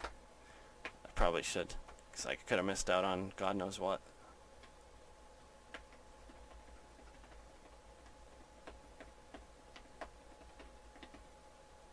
I'm also weirdly kind of tempted to pick up PUBG on Xbox.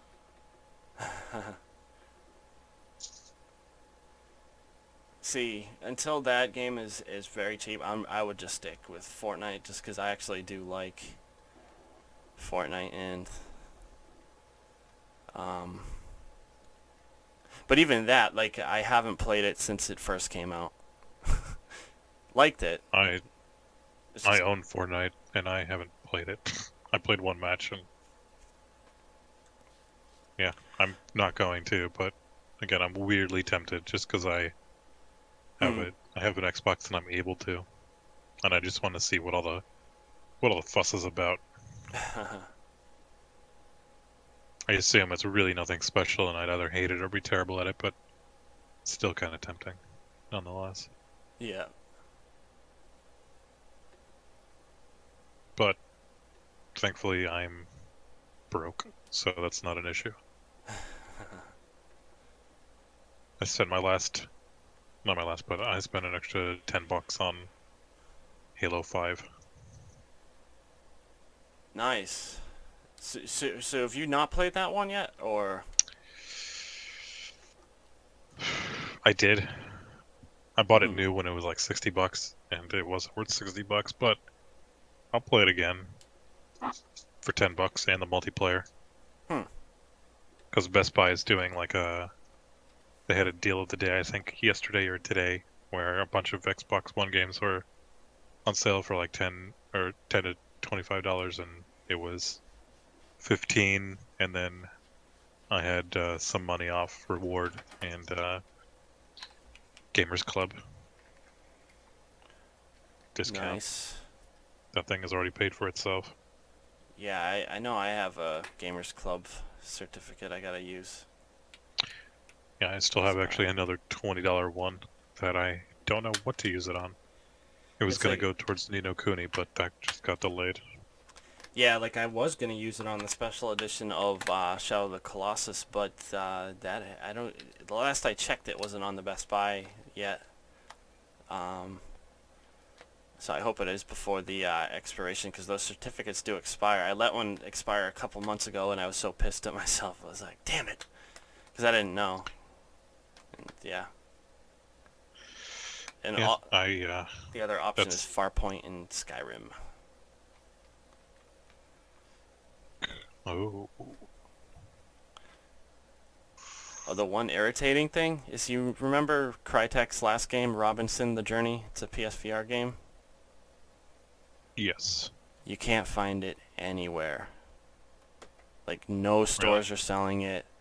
And it's like, if you try to buy it online, like Amazon or even eBay, it's like the prices are like not good. It's hard to find a retail copy, so it's like I was almost thinking about just getting it on the PlayStation Store. I mean, at least that way Crytek will get some money. But it's like, it's like no wonder why they can't stay afloat. Is like they don't even have anyone distributing their games. Like, what the hell? It's crazy. I heard it's not very good. That's not exactly what I heard. Like, it's like, I heard that it was the type of thing that not everyone will like, because it's not like, it's like kind of slow. Like, you do a lot of exploring and stuff, and that sounds cool to me. The graphics are ridiculous. Like, to me, like, I'm confused how it's a PSVR game, because it looks that much better than everything else that's on PSVR. I mean, it looks like a PS4 game, like pretty much. But yeah, I also hear stuff about the motion sickness, which surprises me, because pretty much most of what you do is like walk around, I think. But also you do some climbing, which I do like. But yeah, no, like I watched the review. Like, there's this guy, he does like all PSVR reviews. He does a really good job, it seems to me. Like, I also love how, like, he gets to the point very quickly, and his reviews are typically like 2 to 5 minutes. And that's like awesome, like, because he still like describes the important stuff, but like he doesn't like ramble on like I would if I was doing reviews, which is why I don't do them. Right.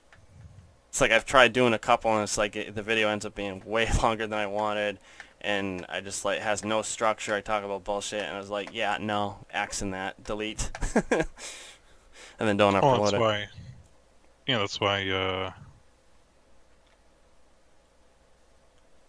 discussions between people for reviews are a little better. Yeah, that is true. Oh man.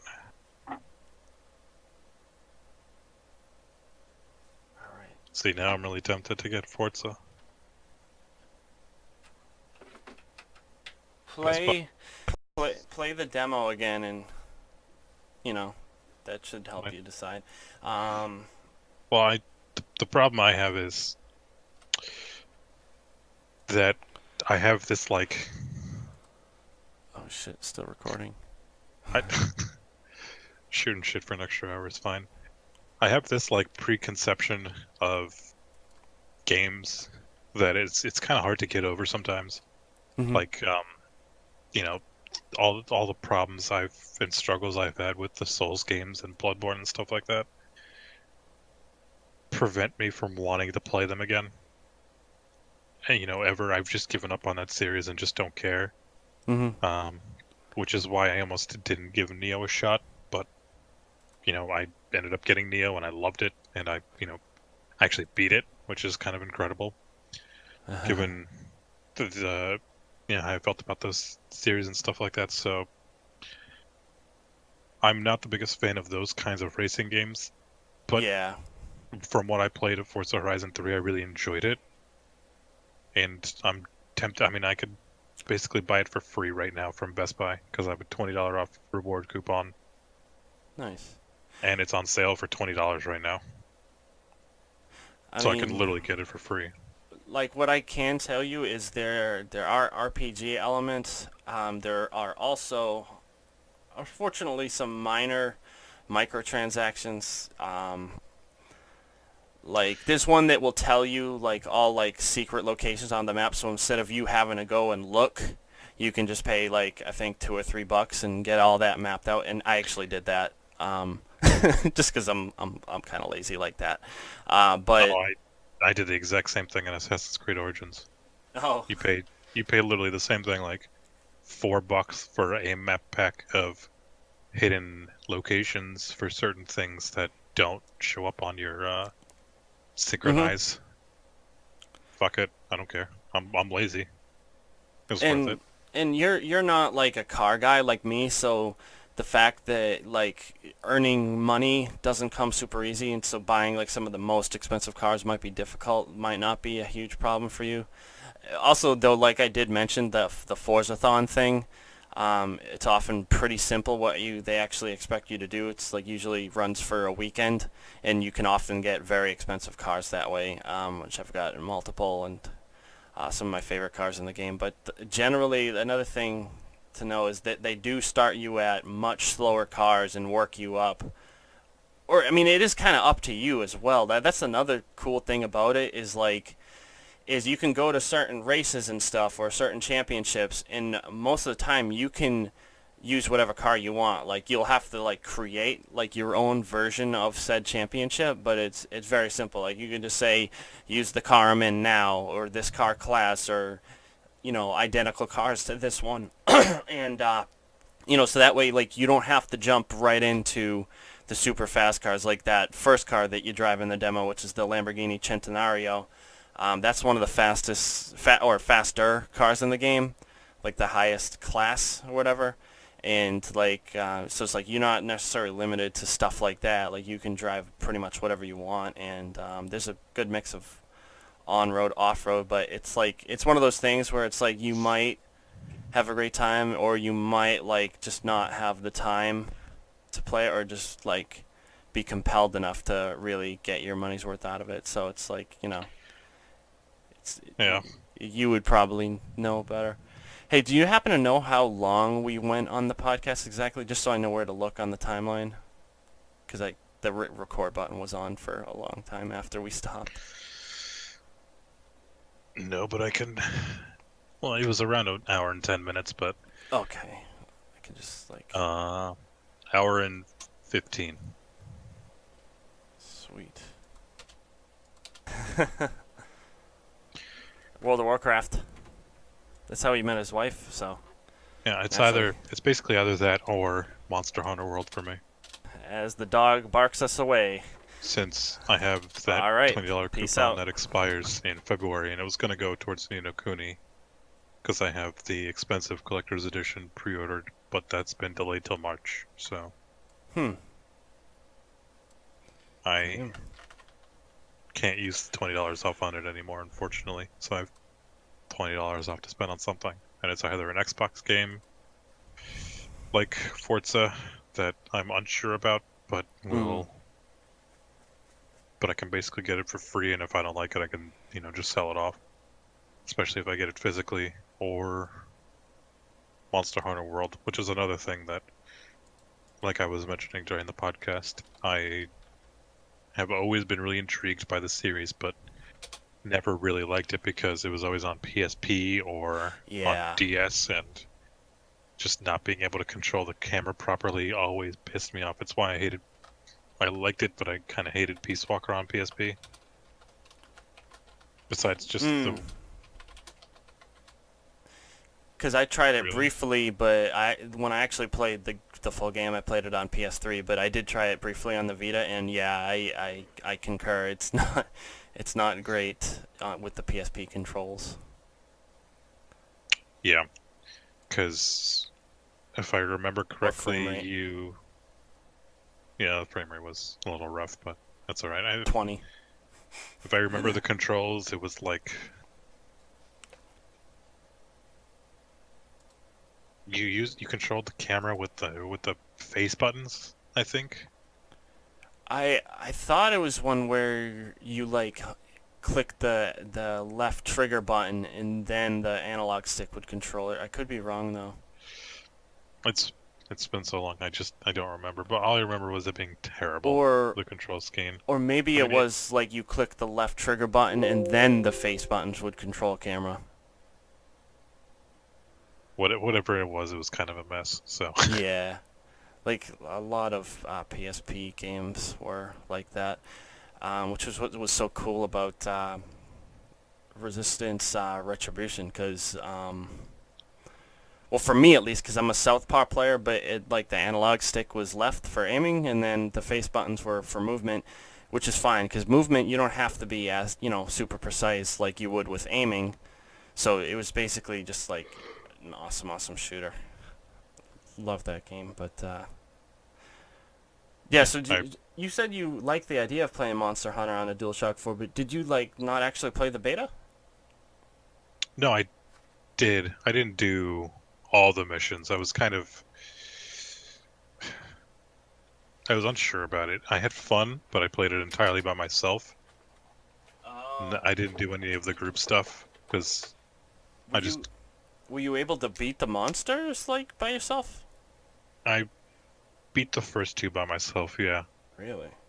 I didn't try the third one by myself. I mean, the Because the first one funny was thing really is I did it with like tried it the second monster with a couple other people. Well, it was supposed to be four, but one of them was AFK the whole time. And we lost. We didn't do it within the time limit. Then the next time I got in with some better players that, actually knew how to use a lot of the stuff that was in there, and we beat it then. So it's like, yeah, no, I'm surprised you knew how to like beat it, the second monster like on your own. Damn, I couldn't have done well. that. Well, you said you did all the monsters, Yeah, I did the or third just one. did you do the first? Oh yeah, I did, with that one I did by myself actually. Okay. Yeah, I mean, I did the first one by myself first, and it basically tells you how to do everything. So I had some experience. I did play Monster Hunter Freedom Unite on PSP because I got it on sale once when it was like $5 or $10. I wanted to give it a shot, and I liked it, but it just the control scheme killed it for me. And I Hmm. played one on Wii. I should play more of that. Because that was Yeah, PlayStation Plus free. And I would be curious to try it, like... I mean it's got potential, but again, it's Actually, screw that. I should play Freedom Wars or Soul Sacrifice. Because it's like I have both of those, and those are pretty much like Monster Hunter type games, right? pretty similar. And that's the funny Shit. thing. I really enjoyed both of those games, and I beat Soul Sacrifice. I got Sweet. pretty far in Freedom Unite, or not Freedom, in Freedom Freedom Wars. Wars. So you would think that I should like Monster Hunter as a result, but yeah, I played a lot of Tukiden. I have Tukiden 2 on PS4. That's basically Yeah, the I same got thing it for too. free, yeah. PlayStation Lifestyle gave it to me for